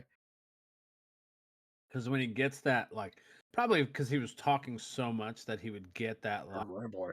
yeah. And it would be hard for him to, like, really, yeah. Egg. Golden egg. That should have been the Rapist? main point. He did talk about that though. Okay. Because they really didn't bring up a lot of things. Like I'm sure they spent a lengthy amount talking about his ECW championship reign. Don't they brush? They never No, even. he compares the Attitude Era, saying it was family friendly. This is like a big Freudian slip of like he doesn't know what he's talking about. Because he's like, yeah, they were showing no guns, no like that. It's like we weren't using guns or knives, and then it cut to cuts the to clip of Pillman. Brian Pillman trying to shoot Austin in the home invasion. Yeah. Oh my thing. god, that's right. Yeah. There was no raping, and then it cuts to him doing the. Hold on, wait, we have The Katie Vick thing. No, he was like, oh, there was nothing about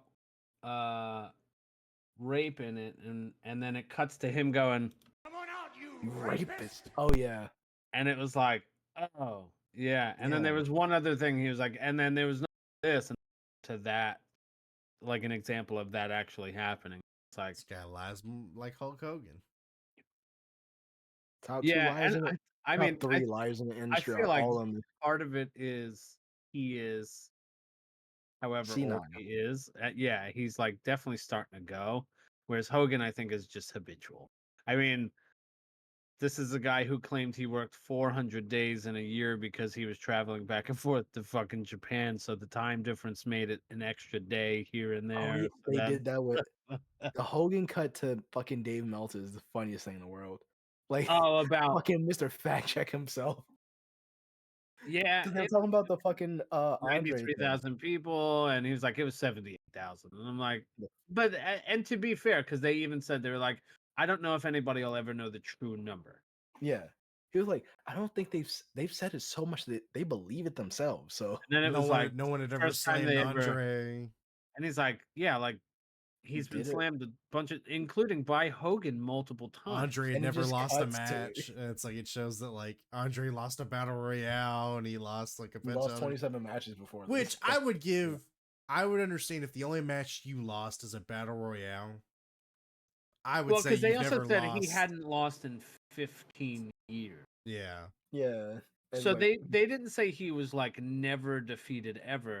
The whole thing was that he hadn't lost in 15 years. Gotcha. So I will say, to their credit, they weren't like, oh, he's never been defeated ever. The whole like never been slammed before was silly because obviously there's footage of him being slammed by Hogan. Like, don't know why he's living on that hill. Yeah. Smell death on him. Hey, there wasn't the internet. You could say whatever the fuck you wanted and no one could fact check you. They talk about but he's still doing it. Yeah. Like That's true. They did mention the curtain call. How Triple H had to be the fall guy. Yeah. Yeah, isn't that how they lead into who was it getting the title? Because Triple H did all that, and Austin won. King of the Ring. Yeah, because Triple H was supposed to win that year. Yeah, and then they gave it to Austin because he had to take the punishment for curtain because Shawn was the champ and the other two gone. Again, now this is stuff like if you've followed even just WWE stuff, you know that that's been talked about before.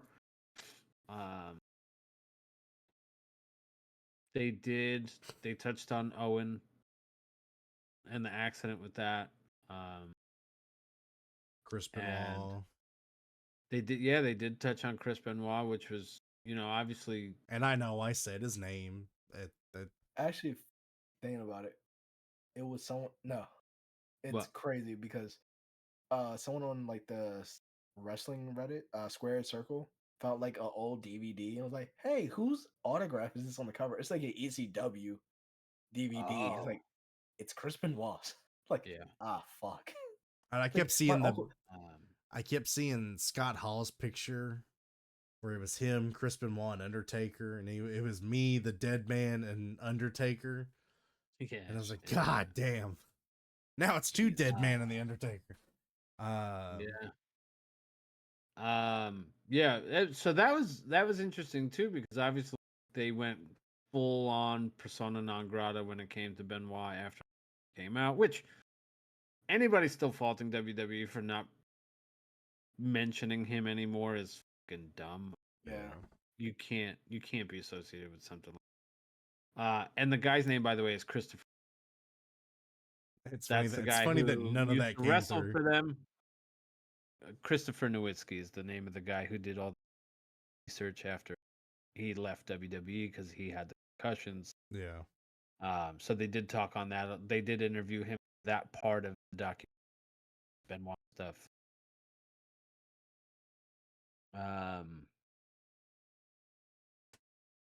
And then, yeah, I mean, they touched on his relationship with Linda. They touched on his relationship with Shane and Stephanie. And then I think the last half of the last allegations thing. Yeah. It's definitely it's an interesting watch for Yeah. sure.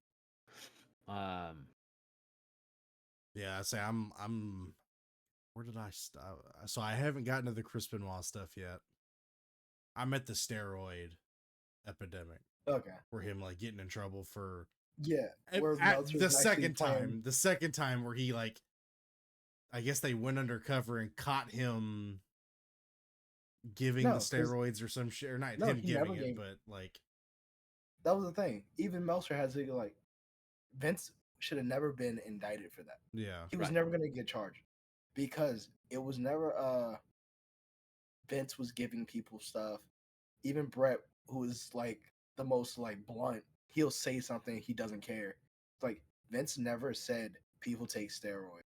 It just people inferred that taking steroids will help your career because the people up top were taking steroids.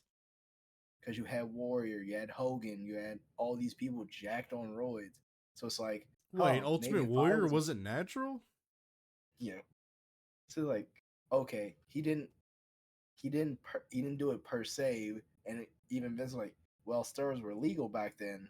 Every athlete was taking them. It just became illegal, right, at the wrong time. So, well, and then they were pushing for them, and that's why he, kind of lifted the curtain, so to speak, on it's entertainment, it's an actual sport, because when they were banning the steroids in sports, he had to go, well, I'm not technically a sport. Like, whatever these guys were doing is not illegal in that aspect. But yeah, it was a weird thing back on it, the fact that, like, yeah, he's the figurehead, but unless he's distributing them to the wrestlers himself, there's nothing for him to be in trouble. Yeah. But yeah, if you haven't watched it, definitely it's worth getting to watch. Even if you aren't a big wrestling fan, you just like documentaries like this. It's a lot of interesting information. And yeah, I said to these guys before we started recording, my wife likes stuff like documentaries style things, so I kind of want her to watch it. I want to watch it with her, just deals with it and reacts to it. Oh yeah, I see you posted the autograph. Yeah, that's so funny. But so besides that, we're leading up to pay-per-views, obviously. Yep. But outside of that, there's been some WWE AEW drama in regards to two specific, regarding one specific, but affects two specific individuals. Well, there's also small little things that are being said on random YouTube channels. You mean like this one? Yeah. No, it's Swerve Strickland saying something about a Fox show. Yeah. Essentially. Swerve Strickland also said some other things that sparked a big debate. Yeah. Well, I did see something where they asked like if anybody's reached out to him, and he was saying like not to him but to his representation, which leads to another thing, because that's a bit of like, it's a gray area. Yeah. Because when people say, "Oh, we reached out," that doesn't mean they reached out to you personally, especially with wrestling contract, because there's a gray area where before your 90 days, another company is legally able to reach out to your representation, and have negotiations. But that doesn't mean they're contract tampering, because that's just how the business goes. and it's just not, hey, we're saying how long you got on your contract, or we're not. There's no official offer because one can't be made yet. Yeah. Here's what I'm gonna say. If I feel like we've touched on this once before, when it comes to the whole contract tampering thing between AEW and WWE, they're both doing it. They're both guilty of contract tampering in the sense of trying to recruit somebody under contract to come over and sign a contract with them when their contract is. I I can't imagine. It doesn't matter what side you support more than the other, or you hate one side and love the other side, and blah blah blah. Both companies are doing. Yeah. There's no if, ands, or buts about it. I mean, they're signing people the day that their contract has expired. They're signing, you know what I mean? Like it just doesn't. Yeah, but that's like from what everyone's saying, it's not contract tampering. It's more like, hey, we reached out to your representation in the 90 days before your contract ended. So by the Right. time your contract is ended, we can just give you an offer that day. Yeah. Correct. So it's not. So that's not contract tampering.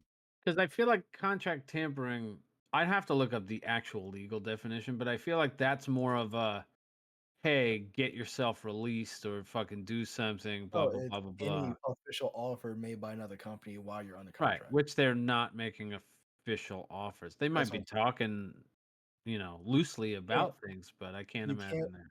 Someone from WWE cannot talk to Swerve Strickland in an official capacity Right. about his contract or how much time he has. Yeah.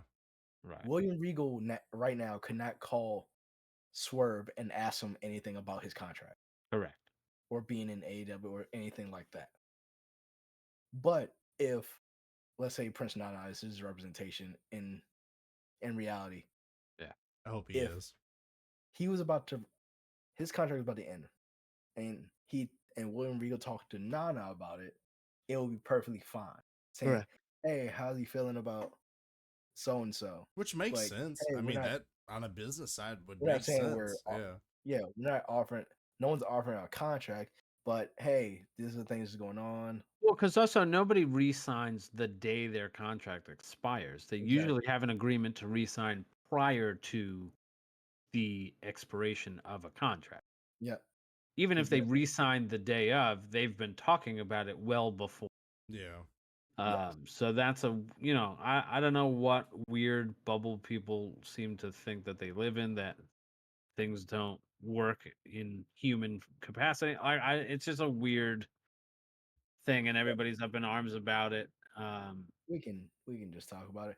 So Ray Phoenix is the lead of this conversation because Tony Khan, it hasn't actually been confirmed, but But many have reported that he has had his contract extended due to injury, having his injury time placed on top of his contract. So even if his contract ended this year, it would be out for a couple more. It was like up to a year, yeah, almost a year. 9 months to a year. Yeah, when he was out with concussion or it was like an arm or something. I so remember him getting hurt on table spot. this goes back to, if it's not good for one company to do it, it's not good for the other company to do it. Yeah, no. Because They there gotta are be people company. defending AEW and Tony Khan for doing it, even though it's a pretty rough look for Tony, because he did specifically state he wouldn't do things like this. Yes. And had he not made that comment and then did what he did, No one would have cared. it's not even that. I mean, people would have cared, because there are people that didn't care on the other side, and whatever. Again, tribalism is fucking stupid. But it wouldn't have been as big of a deal. I still wouldn't necessarily agree with it, unless it's, I mean, depending on how egregious it is, right? Like I'm a sports guy. I know you're not much of a sports guy. Me and Onyx are more of the sports guys. Um, I'm a big Mets fan. The Mets had a guy under contract for 3 years. He played like, I don't know, fucking 32 games in 3 years. And they play 162 a year. So obviously that percentage is not great. And in that final year, they were like, dude, I really don't want to pay you another 25 million per year. We need to restructure your contract based off of whatever, right? Yeah. So you could work out like a pay differential for however much time, this, that, and the third. But WWE did it with Pac, who was Neville at the time, because they didn't want him to go to AEW immediately, but had missed time. I think that was when he broke his ankle. That Jericho match. He missed it. Yeah, he missed a bunch of time, and then so they tacked on whatever time he missed, and like that was kind of a dick move. And people were, depending on how you feel about it, rightly bashing WWE for that practice. And now a lot of those same way to go, Tony, for standing up and doing the right thing. And I'm like, hold on. It's a shitty situation either way, because like at this point you have a guy there under contract that clearly doesn't want to. So like, what do you do with him? Oh, I know. Now you're paying this guy to fucking be there. Well, yeah, you can make the joke like just he just has to go in the to have an back. altercation in the back. Get out of that contract. Where's Jack Perry when you need Yeah. him? Get Tony to fear for his life. Yeah. That should be the gimmick. When in doubt and you want to get out of your AEW contract, just go fucking slap up Jack Perry in the back. Whatever. But yeah, obviously that sucks because I don't know. Again, nothing has been technically confirmed, and there's a lot of circulations of, oh, they were bragging in the back. And like, if they were doing that, that is stupid. Which seems like a Pentagon Jr. move. But, that does, like, oh, yeah, they were bragging. They were bragging 6 months ago about going to WWE. Well, that is dumb if they were doing that. Never give the 2-week notice. It was, the rumor was Penta was talking about it, Conan was talking about it openly, which that also tracks because Conan is very much a shit talker. So it's like, if you're openly shit talking on your way out, retaliation. But it's like, and I don't even know, was Penta shit talking AEW necessarily, or just talking about WWE, which I feel like I don't think I've heard. There's not been a single report of him bad mouthing the company. Right. Just it's saying more that of we're dipping out. Hey, we're on our way out. We're going to WWE. We're going to the main roster. That. Because even all the guys that have left AEW go to WWE haven't said anything bad about AEW. More like the way it was run is kind of. Was it? Didn't Ethan Page just do like an interview with Chris Van Fleet where they kind of talked about him jumping ship? Yeah. Everyone does this, and I thought he was very professional. I mean, I don't think he was shit talking. He gave kind of a generic, like it just wasn't working the way I wanted it to there, and I happened to get lucky that it worked out for me here. Kind of. Yeah. Sean Spears just did the same thing, and he's like, it's time to go. Yeah, Stan. I wasn't getting placed on the card, so I just kicked. Which I think it's a more than fine reason to be, because if you leave WWE to go to AEW because you're not being used on the card the way you, if at all, and you want to go to another company that's going to potentially use you. Now, hopefully they use you so it works in your favor. Yeah. So you don't end up like Lexus King. Right. Did I hear that he was hurt and that's why he's kind of been MIA? Oh, I have no clue. Yeah, I don't either. You need to ask somebody that gives a shit about Lexus King. Yeah. That too. But people returning, since we're talking about NXT, Nikita Lyons has made her return to wrestling in a house show. Yeah. And everyone's noticed she's rocking the double knee braces. Yeah. Steve Austin's.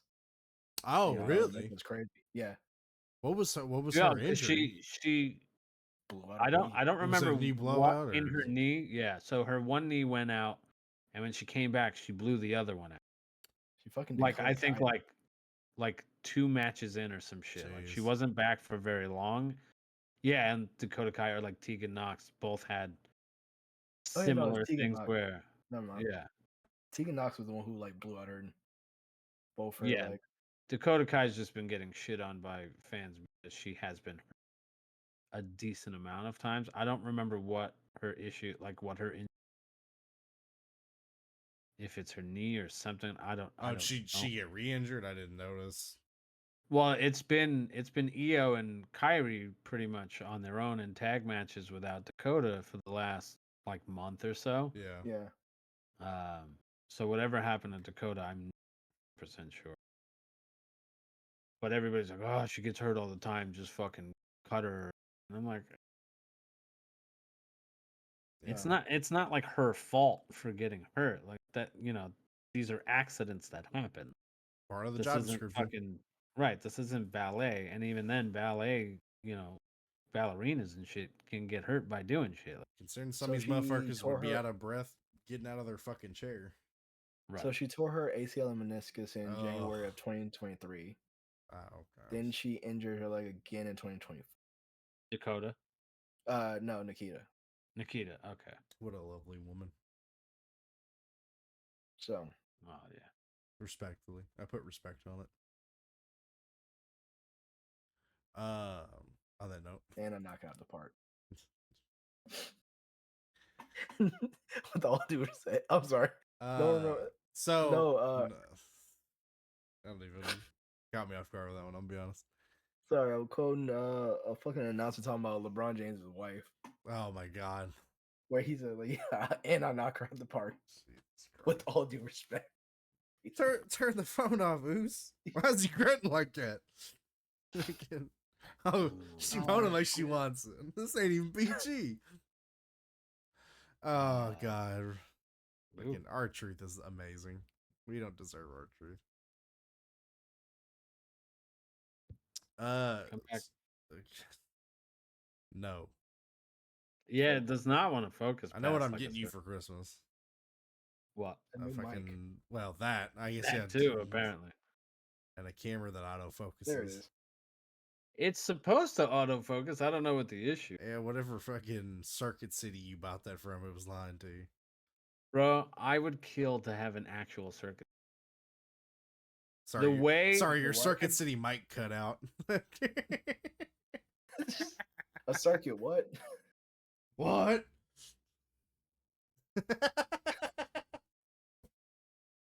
His mic I is quit. Hey, at least that picture will be more consistent. I fear for my life. His threats were cutting out. Go fuck. Yeah. Just choked out his audio a little bit. See, now he can't get it back on. Oh, Lord.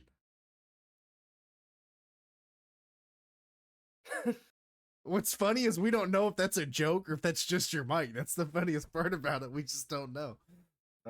He needs to put a bracelet on the mic. It's off. Okay, I gotcha. It's been off about every other sentence too, so. Oh, God love you.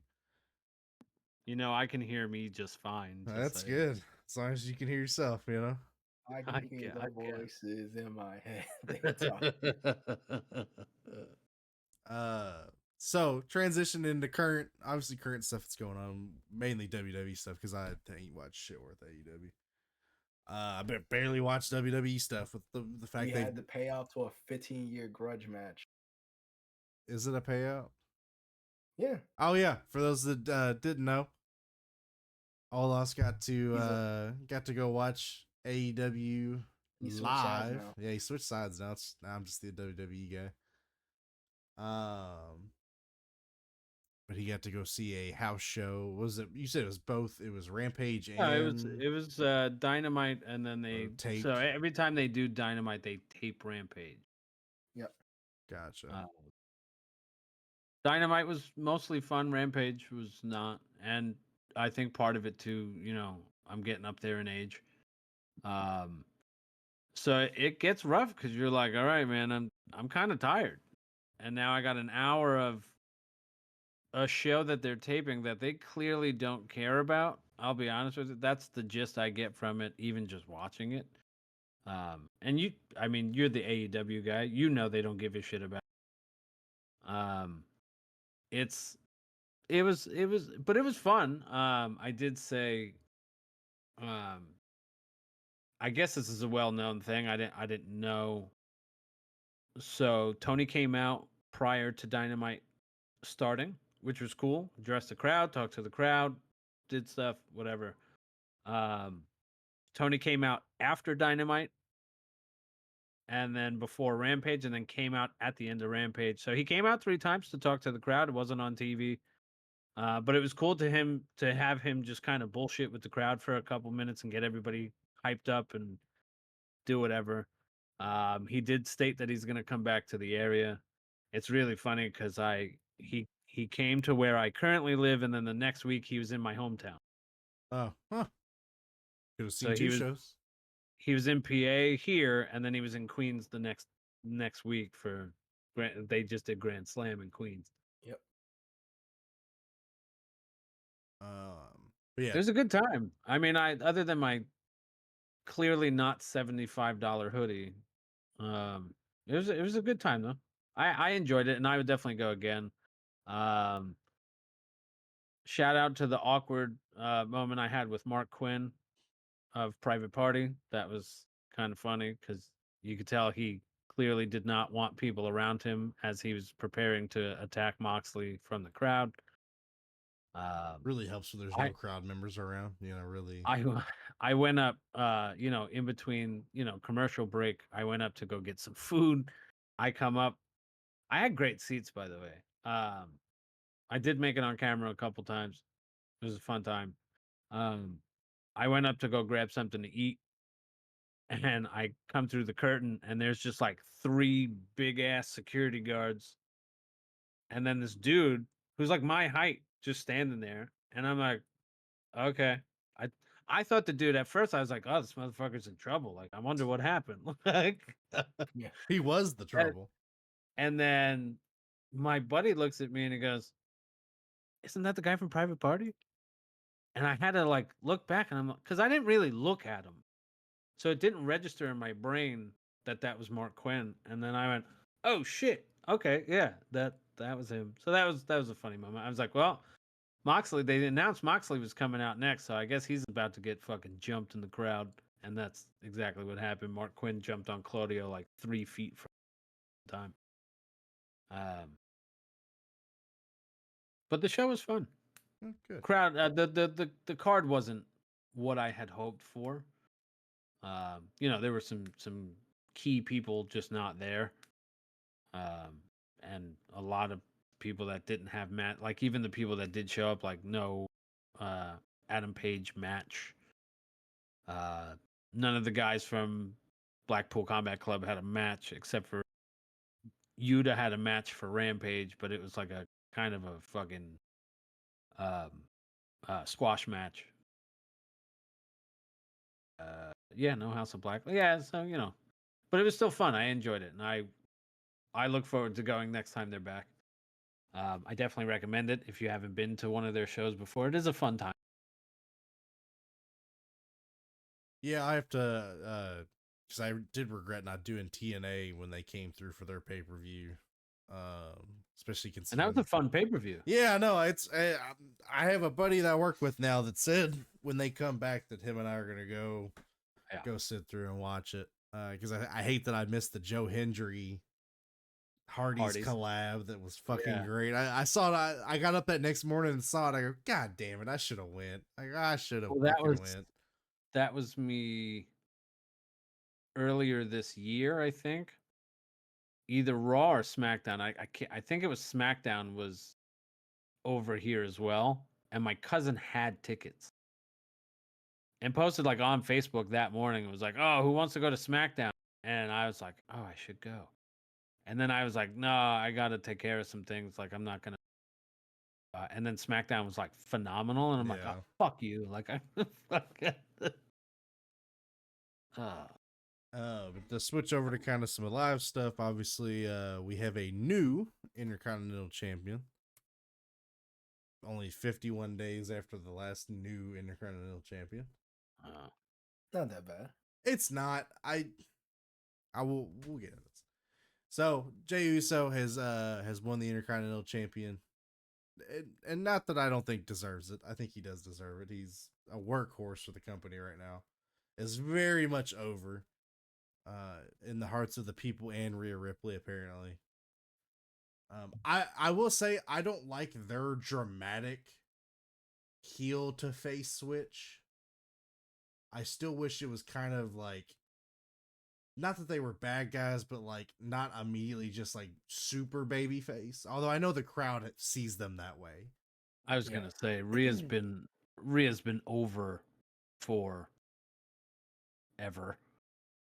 And I get that, and I'm not saying that, like, I understand the crowd's going to do what the crowd wants to do, but I still kind of wish she had a bit more of, like, I guess the anger side to her when it comes to just outside of obviously Liv and Dom, being in that feud, but like becoming buddy buddy, and and you have Priest who's kind of doing the same thing where it was, the Judgment Day was, we didn't want nobody, we didn't give a shit nobody, and now it's like, hey, I'm ready to make friends with people, and it's like, I don't even know that he's necessarily making friends trying with to everybody. I mean, he's had a history with Jay. Yeah. And then when he was kind of like teasing the whole face, I mean, if you pay attention to like house shows, he's been doing the yeet stuff for months. Yeah. Like with the crowd to send the crowd home happy, all that stuff, which is obviously, we don't count house shows. It's not canon, whatever. But he's been more like fun, smiling, joking, like having fun at like Dom's expense, that whole like, Jay comes up to them and, oh, I heard Rhea's single, and he goes, maybe. Like that whole thing, you know what I mean? Like it was a thing, and so like it wasn't like a, oh, by the way, Finn turned on him and now all of his guy in the type of thing. So I will kind of argue that point against what you were saying to that extent. Yeah. I did like they kind of showed where I guess Finn was the mastermind behind Dom getting with Liv, orchestrated that pretty much to get rid of Rhea. Is pretty much the gist that it's just because they both became champions and it became more about them? Is that the general consensus of why we've kicked them out? Kind of made them sound like they were being real selfish. Yeah, which is and didn't have ironic, the team's interest at heart, even though Rhea was constantly like having their back. Yeah, you could argue the Priest thing, like they had some back and forth arguments. Priest cost him the title against Rollins, I believe, because so like that's one of those ones where you can like kind of see Finn's point of like, yeah, you kind of fucked me, dude. Like that's not, that's not cool. And so like, and then you kept making it worse. Like you kept digging that hole every time. It's fine. I still love watching JD McDonough get the shit beat out of him about everyone. Yeah.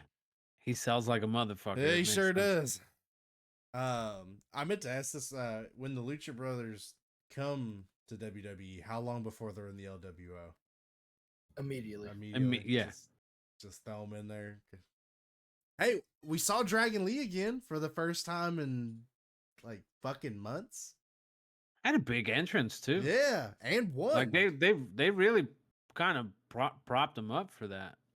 Defeated Carlito, and I don't know if it was his return match because I think he had been back the week prior, but this was like his first match back. I mean, something like that. Something along that line. So I remember seeing him prior to this, but like, because it was funny because Porto and I had talked about it, where it was like, hey, like this guy, because I put him on my list of like guys that were doing great, and then he just fucking disappeared. But he's back, at least for the time being. Is the second in command of the Lucha Bros, pretty much, or not Lucha Bros, but LWO. Uh-huh. I'm already connected. Now I really hope they don't do that. I do. There's two teams that I've seen are supposed to be coming to WWE. Motor City Machine Guns are supposed to be, supposedly. They basically confirmed that. I pray they'd still let them still do the Motor City Machine, like just let them be that. I think they are. Is it okay? Because I was worried it'd be some kind of stupid. I don't know. I don't think they've said anything about specifics, but they did confirm that they did both sign. Yeah. I would assume the way things have been going, because it also looks like they're gonna bring back what used to be the War Raiders, who are the Viking Raiders, or they were the War Raiders in NXT, but they were War Machine on the Indies. But like because Vince Ivar didn't like the and word, Eric and Ivar. I thought they were still both. I thought they were still both injured. No, only one was injured. No, I could have sworn Eric was injured. Ivar was on that crazy singles run, and then I think Ivar had like a smaller injury. Okay, He's been out for like a month or two. Because I but remember it him wasn't showing that up on severe. NXT, and then like Yeah, he got knocked out of NXT because he'd got but they're already injured. doing like vignettes for them to come back. Gotcha. Yeah. Hey, good. I also love that people thought it was like gonna be the Lucha Brothers, even though it was like two clearly massive motherfuckers. No, it's runic. It's like runes. Oh yeah, okay. it's a giant circle. It's like a circle in flames with runes that spell out war. Yeah. And people was like, no, it's the Lucha Brothers. It's like it's Hispanic. Like, are you dumb? motherfuckers blind? Yeah. Are y'all dumb? Am I racist? Are they stupid? Or maybe the this is fuck mine. going on? Am I? Yeah. Is my dyslexia just fucking should this I? up? Was Like, it me I assuming know- this is Viking? Is this? I know we're supposed to be all inclusive, but I'm pretty sure the guys from Mexico aren't using Nordic roots as their fucking thing. Like, Could be Mayans. No, they're Aztec runes. Or Aztec. Yeah. Sorry. They just look a lot like all the Nordic ones before that clearly spell war. I read it as raw. And I fucking read it. I go, what the fuck is this? I go, oh. Dyslexia kicked in for you, huh? Yeah. War. Gotcha. I see what we're doing here. Gotcha. I was wondering who that could be, and then I was like, oh, this is Nordic. Who is the only Nordic team that I could think of? It's like Viking. Final Testament. The Viking experience. Final Testament. Yeah. I mean, Karrion Kross does have runes on his arm. True, but I still don't think. Yes, it's a bit. It's a bit though. Yeah, it's definitely the War Raiders. But the thing about the Motor City Machine Guns is they are rumored to debut on the new CW like NXT. For NXT, yeah. Gotcha. Which they're kind of stacking the deck on that show, which is meh. That doesn't seem like them. Oh, yeah, because they don't see AEW's conversation. Yeah. Well, more so too. I mean, obviously, new network. They definitely got to get because they're not doing it just the 1 week. No, they have Punk on there multiple weeks, if I remember correctly. They have a couple of other guys coming up a couple of different times. Randy. Yeah, but that's because they're in St. Louis the next week. Yeah.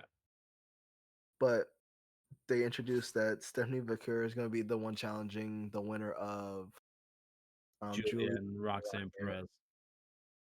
Which I guess she got her visa figured out, which is great. I guess I don't want Julia to win then. Yeah, it puts it in a weird spot because now you're if Julia wins, now one of them has to lose. And it's like, well, but then if Julia loses, now she's in and she's already lost. But then Roxanne versus Stephanie Vaquer makes better sense. No, I just don't want a Julia Stephanie Vaquer match again.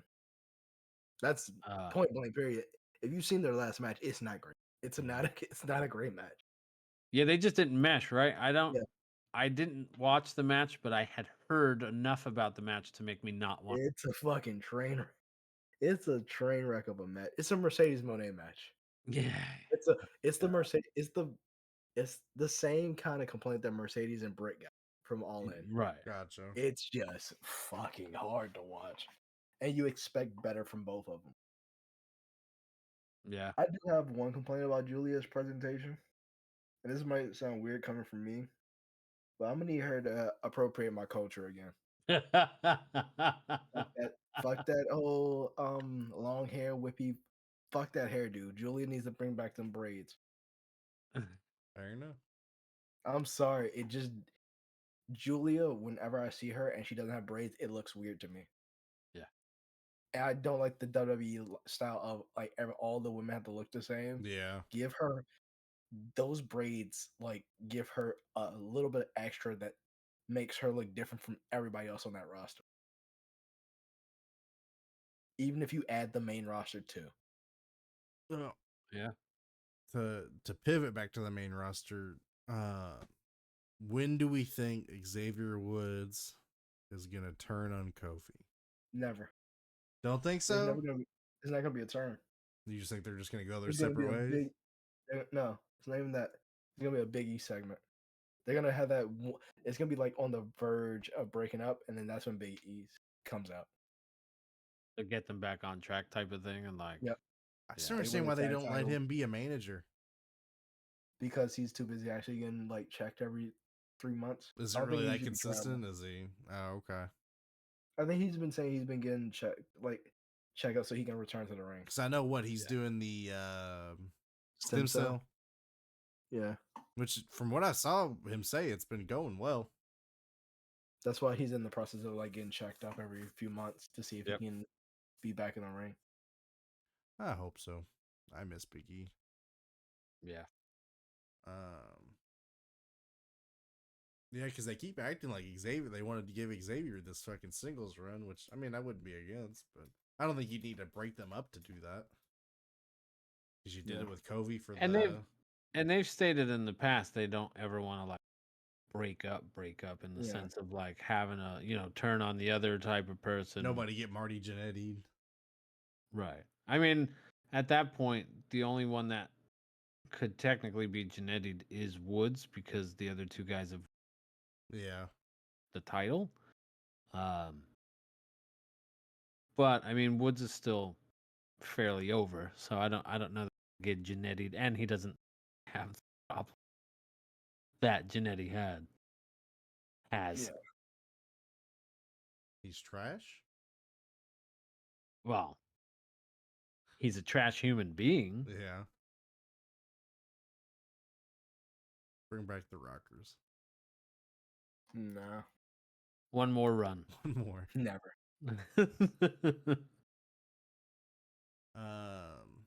And then how are we feeling? Because I know we kind of hinted on this, and it seems so far we've been kind of right. How are we feeling about the Roman Reigns, Cody Rhodes, and the Bloodline thing? Oh, I couldn't care less. Oh, really? See, I really liked the promo they did at the Georgia Tech football field. Yeah, I liked that Like promo. how it's Cody's home, but You might have bled Roman's here, there. but I'm from here. This is my house. It's Roman's coming back for the title when they get back to it. And it's just sowing seeds of will they coexist as they fight the bloodline? I don't really care. Fair enough. I mean, I'm always happy to have more Roman, because him being gone for 6 months really made me realize how much I enjoyed having him on when it was every other week or whatever. Yeah. And I really appreciate that he didn't just, okay, he's a good guy now. Now he's back to the big dog and all that shit. Like he's still the Roman he was for the last 4 years. He's just Man, things have changed. Yeah. But I haven't. Yep. Well then, so I guess that leads me to our last bit for the night. We are 6 days from Bad Blood. There is As of this recording. Yes. We have 5 matches. CM Punk, Drew in the Hell in the Cell. Yep. Damian and Finn, which I'm also surprised doesn't have some kind of stipulation.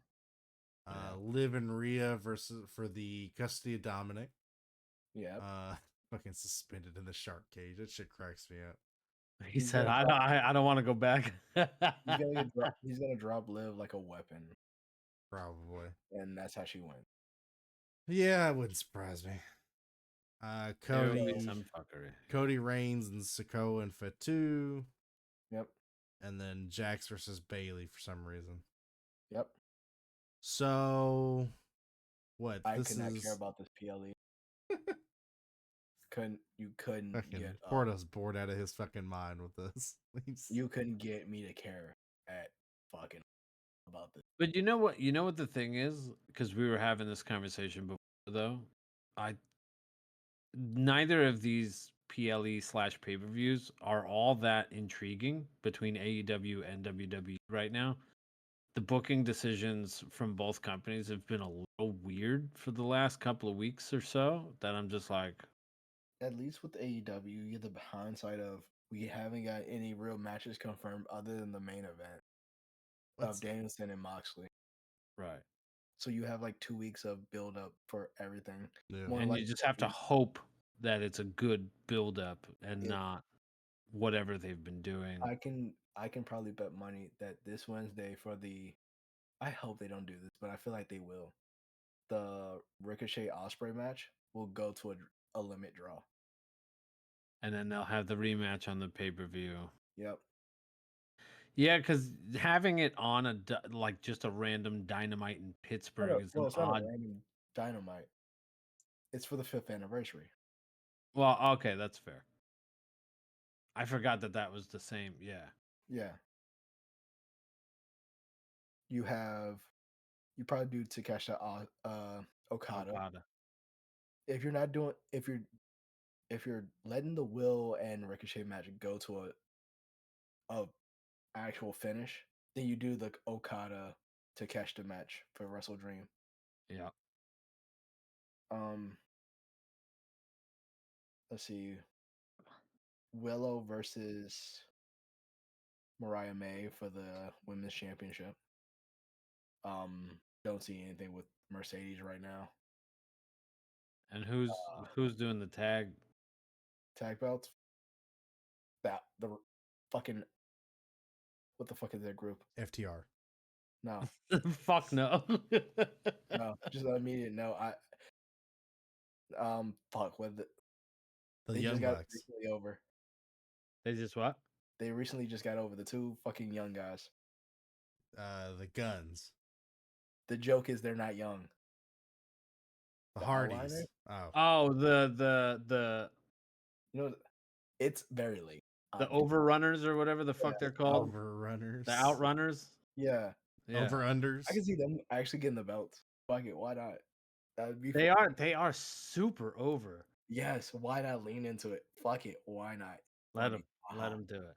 I just don't want the Bucks to be champion anymore. Same. They're very much so. Onyx, if you haven't seen them, they're pretty much like an '80s gimmick. So it's like it's very much like they did the, was it Predator? The you son of a bitch, but the like fucking handshake, and they're both like flexing the fuck out of it. Like that's their thing. They like handshake, but they flex the fuck out of their arms. They're 80s personified. And they are like they look and they have like black with like a neon pink type of like fucking 80s vibe to it. I hope they win too now. Yeah. It's either that or Grizzly Young Vets. Yeah, that would be the only other choice that makes sense. Because I swear to God, if I ever see the FTR and fucking Bucks wrestle again, I'm gonna fucking just stab my eyes out. Yeah. So. 73 matches is probably 70 too many. Yeah. But yeah, I feel like Wrestle Dream might come around once it gets closer by next week. It's 2 weeks, right? Because it's not. Yeah. So it's not. Yeah, it's 12. Not this coming Saturday. It's the following. Gotcha. Yeah, Saturday. Oh my God, we can actually watch it before. Podcast. It's fucking nuts. And start at like a normal time. Yeah, we say that every week, and we're still here at 2:00. Well, to be fair, we did not start. I don't think we even got on the call together until 10:30. Yeah. So, but no, I'm like you. Bad Blood's kind of mid for me. And Bad Boy. it's all the more worse because after Swerve's comments, they're still not booking black people. That racist ass Triple H not booking any black people because on his shows. that led to Samantha Irvin making a comment about the wrestling community. Oh yeah. Basically saying, why can't y'all just enjoy things?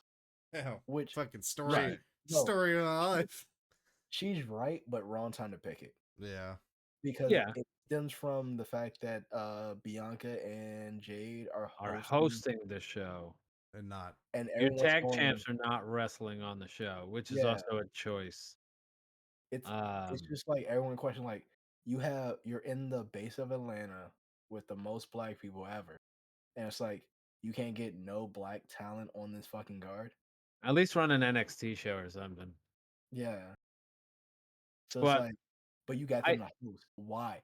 Because it's not even like a Bianca and Jay. It's not even against them. It's more of a why do we keep getting hosts for these wrestling events?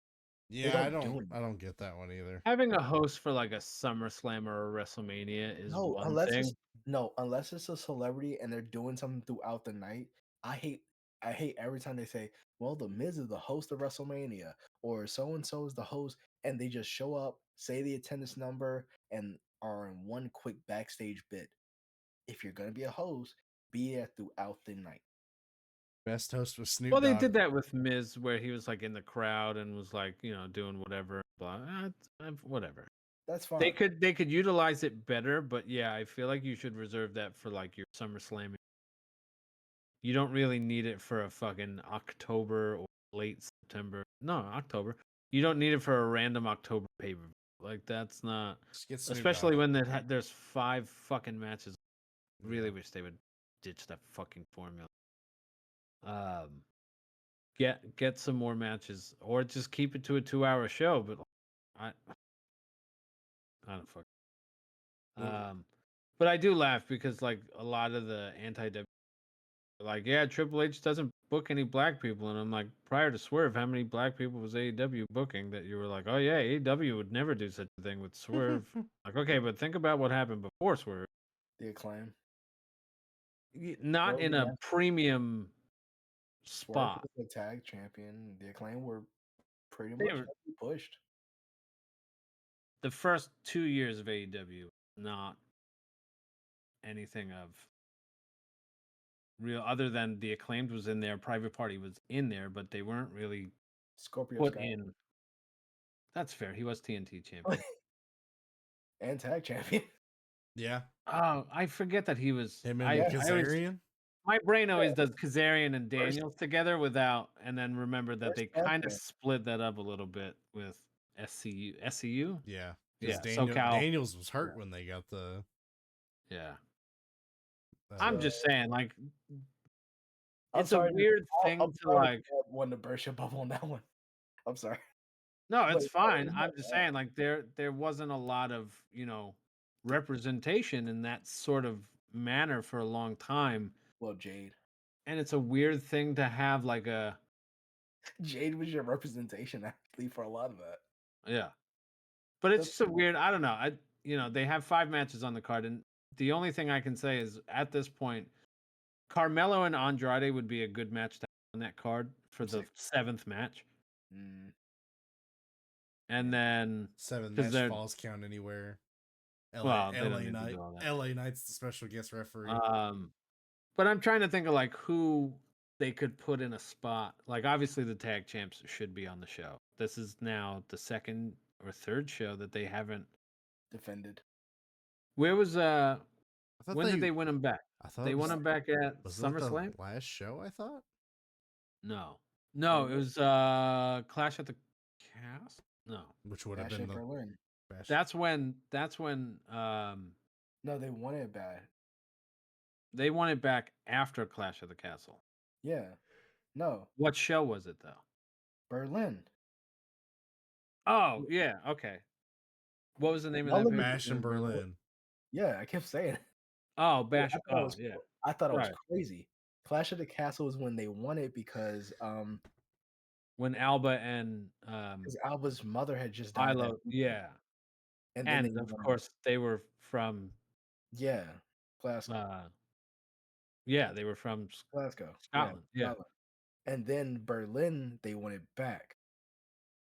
Bianca and Jade won it back. Yeah. Yeah, because Bianca and Jade won it in France. Yes. At Backlash. Yep. It was Backlash, Clash, then Bash. SummerSlam and Money in the Bank were in between those. The Clash and right? Bash. Am I? Yes. I'm trying to think. Or was it Backlash? Backlash was end of April or early May. Money in the Bank was June. Clash was June. Money in the Bank was July. SummerSlam was Do you have it in August. front of you? Because I Yes, Bash is okay, August. thank you. Yeah. Backlash, Bash, or Clash. No one Yeah, wrestles because for free. SummerSlam was the beginning. SummerSlam was the beginning of August. Bash was the end of August. Right. Or like end of July. Yeah, whatever it was. But No, was Bash it was the beginning of yeah. No, I was SummerSlam was end of SummerSlam was the 3rd of August. okay, yeah. Because it was all singles matches. For SummerSlam. Yep. They didn't have a single tag match? No. Jesus Christ. Because SummerSlam matches were Liv and Rhea, Sammy and Braun, Logan and LA Knight, Bailey and Nia, CM Punk and Drew, and Damian and Gunther. No, Damian Gunther and Cody and Solo. It's all singles matches. Yeah. Yeah. Yeah, they definitely need to. I mean, the other problem too is they don't really women's tag division that's built up all that great. You have Io and Kyrie. Yeah. Because with Asuka and Dakota hurt, I mean, so you have them. You have the Lesbian Express. Yep. I forget their name, and I know it's stupid, and I'm never gonna call them that again. The Fusion Collective. Yeah, whatever that is. You have Chelsea and Piper. Yep. Chelsea agree. Yes. I'm missing a team, but I don't feel like I am. Zelina. Fucking what's her face? Lyra Valkyria and it's just a random. Oh, Lyra and Tatum Paxley, but that's more of an NXT. No, it's Dakota. No, not Dakota. Fuck. Selena. It's Zelina. Fuck my brain. The women's division is just so shallow. It's Zelina. It's the Party Girls. That's what it is. Oh, Kaden and Casey. Yeah. Wait, that's not her name anymore. Katana Chance. Yeah. But I remember they teamed with Lyra, and then that turned into Zelina joining them. It's weird. Yeah, I'm not counting that. I will count Casey and Katana, but yeah. Yeah, there's just not a lot. But I mean, they should still be utilizing, regardless of what they currently have, because having champions not defend their championships on PLEs is kind of a weird choice of if you're gonna have that many champions, they need to have matches. No Intercontinental title on the card, no US title on the card. Nope. No tag champs for either side. So that's 3 different tag champs between the Raw, the SmackDown, and women's. None of them are on the card. Yep. The WWE champion is in a tag match. The World Heavyweight Champion is facing off against Finn. Is it for the title? I don't even know. No. I'm sorry. Damian is not even the champion. Damian and Finn. Yeah. Gunther's not wrestling. Yeah.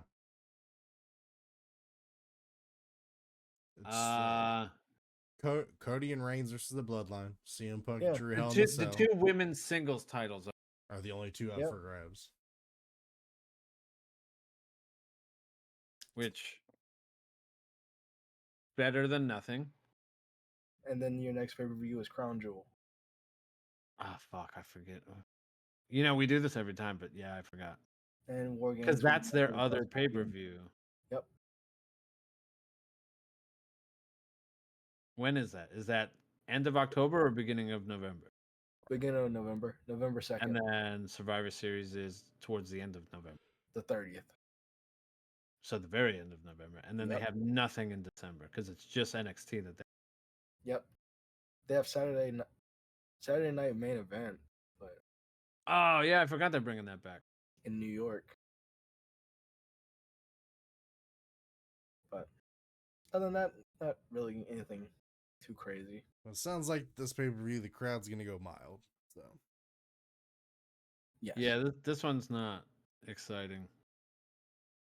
Bad blood. I mean, the Drew and CM Punk match is really the only one of note that you're like, okay, this one has been built up. I mean, you know, Liv and Rhea built up, but just the shark cage thing, just yeah. But we all know how it's gonna end. Yeah. That's gonna be some fuckery that he's gonna the ref's gonna get knocked out. He's gonna slip out of it somehow. With baby oil. He's gonna Diddy his way out of it. Can't stop, won't stop. They're gonna make the joke. I would be surprised if they don't. Oh Lord. I don't know. With all they have enough allegation related things with the Netflix documentary with Vince. I don't know that maybe they should be making those kinds of. They'll be stupid and not think about it and then say it, and then everyone's going, well, that's in poor taste. And then they'll ask Triple H at the end of the fucking thing and be like, what? You know, I'm not legally allowed to talk about. Yeah. Oh Lord. What about this tweet from 2013 from Vince about thanking Diddy? Do we want to talk about that? And it's like, really? Oh gosh. You know, we've now found out that they both make sense, but like, you know, let's ask this guy who clearly can't talk about it. Jesus. Although I guess he doesn't even take questions anymore. No. Which I don't blame him.